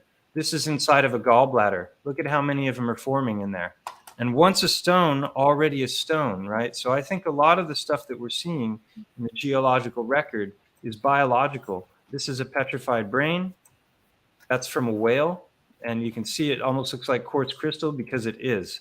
And this is another gallbladder. Look at all of those. So if one person or one creature can have that many stones in its gallbladder and the rest of the body is all destroyed in one way or another or eaten up or whatever, the stones are going to stay stones, right? So that could explain the prevalence of all of these smooth stones, that we see, along with the bone broth theory and the boiled egg theory of the petrified organs. So, some organs are very simple, like a disc, and they've got blood vessels going in and out, and like a kidney, for example. But a heart is very distinct, and it has specific openings and specific lines. And so that's why I focused on them, because they're far easier to spot visually, and there's way more anatomical specificity. So something like this, to make a claim about it, this is actual drawings, sketchings of different kinds of stones that are grown inside of bodies. So, and I think this is actually remains of great tree. The agate, when you get this layering, I think these are bigger structures that have eroded, like they tell us in the mainstream geological model. So yeah, a lot to ponder. These are petrified brains from a guy named Bruni. Then there's Girolamo Sagato also, we talked about before. Probably testicles can petrify as well. This is this is testicle. I think that's petrified testicle there. Kidneys, this is what a kidney or a testicle looks like in cross section. So that is a gallstone from a human. Mike is disgusting us. Earlier Can we stop looking at smashed testicles? I'm getting uncomfortable. Isn't it weird how it actually gives you that pain in like the testicle when you see it and you hear it? Like it's just like, oh. Yeah. And it's It's like women. Women have that connection, you know. They say women are all on the same level, all connected, you know. They can, you know, feel what's happening with their friends and family. And men are connected on the testicle level. We can feel each other's pain. Roger loves to show the petrified vaginas and the petrified erect penises, and that makes no sense to me. Like, okay, it's going to petrify with an erection, right? That's not tissue. That's engorged with fluid. Even right? though it's called a boner, there's not much bone in there to petrify, right? Yeah, so I mean that's a little far-fetched, but some of those cave structures do look a lot like female. Actually, I've seen that one he shows of the it's like a hole in the ground, isn't it? And he says it's a He loves that one. He brings that one up a lot. So it's green, man. It's like what the hell? Yes. So there we go. I think we've all lost our minds in the last 5 minutes. So I hope you enjoyed that little rant through our brains. Well, Sherry, thank you for joining us. But, you asked, Bernie. I had to tell you. It was a beautiful way of ending this awesome 3 hours. It was a pleasure. It was. With both of you, Mikes, and always with Campbell. Thanks for having me. Thanks for being here, Mike. Thanks for being here, Mark. Going to sub to my channel, send a comment because they don't seem to come in anymore. So yeah, so everyone make sure you go and sub to all the channels, Bernie, 30 Monkey, and Stellium. Links are below, but if you didn't have 30 monkeys, I'll add that. We actually have a viewer on Twitch right now. Woohoo! All right, Twitch. All right, we're coming to conquer Twitch next. So pass it around. So there you go, guys. Hope you enjoyed that one. Thanks for being with us. Have an amazing day, evening, morning, afternoon, wherever you are. And we'll talk to you all on the next upload. Bye for now. Peace. Being autodidactic, the self-educated on what's actually out there. We're just trying to rediscover, research, remember.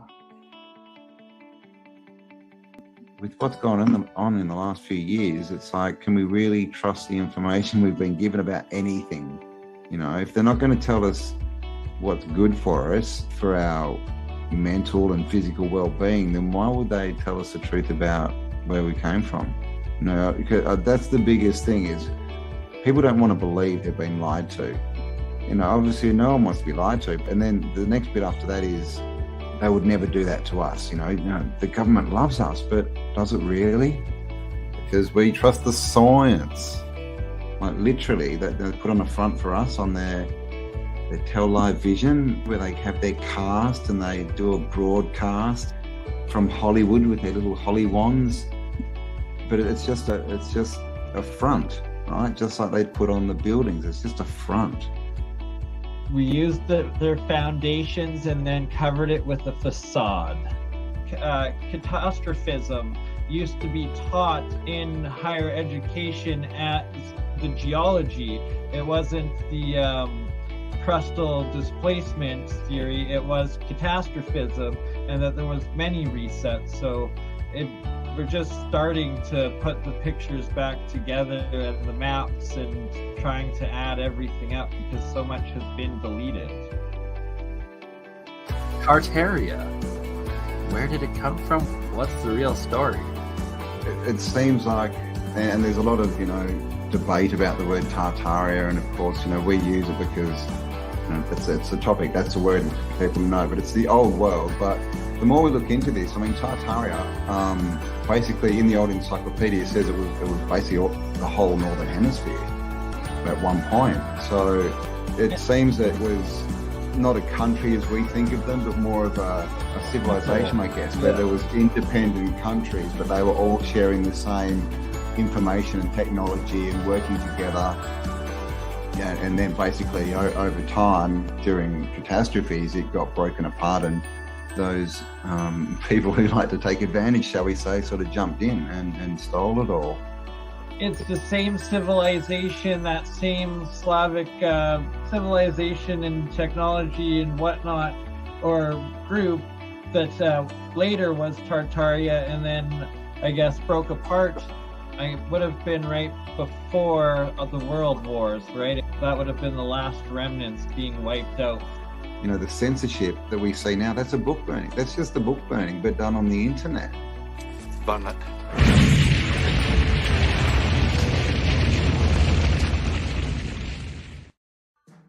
Time. You know, and the calendars and the dates, we know they're always flipping calendars around, right? You know, from Julian to Gregorian. You know, we talked about the Slavic calendar being, you know, in the year 7000. We know that Judaism is in the year 5000 somewhere. You know, all these different dates, and we're told we're in the year 2022.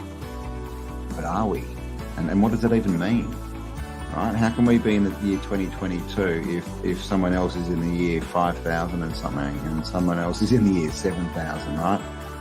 Right, the grand cycle, and why so many ancient civilizations paid so much attention to it, and building measuring the megalithic structures that have lasted throughout all of time.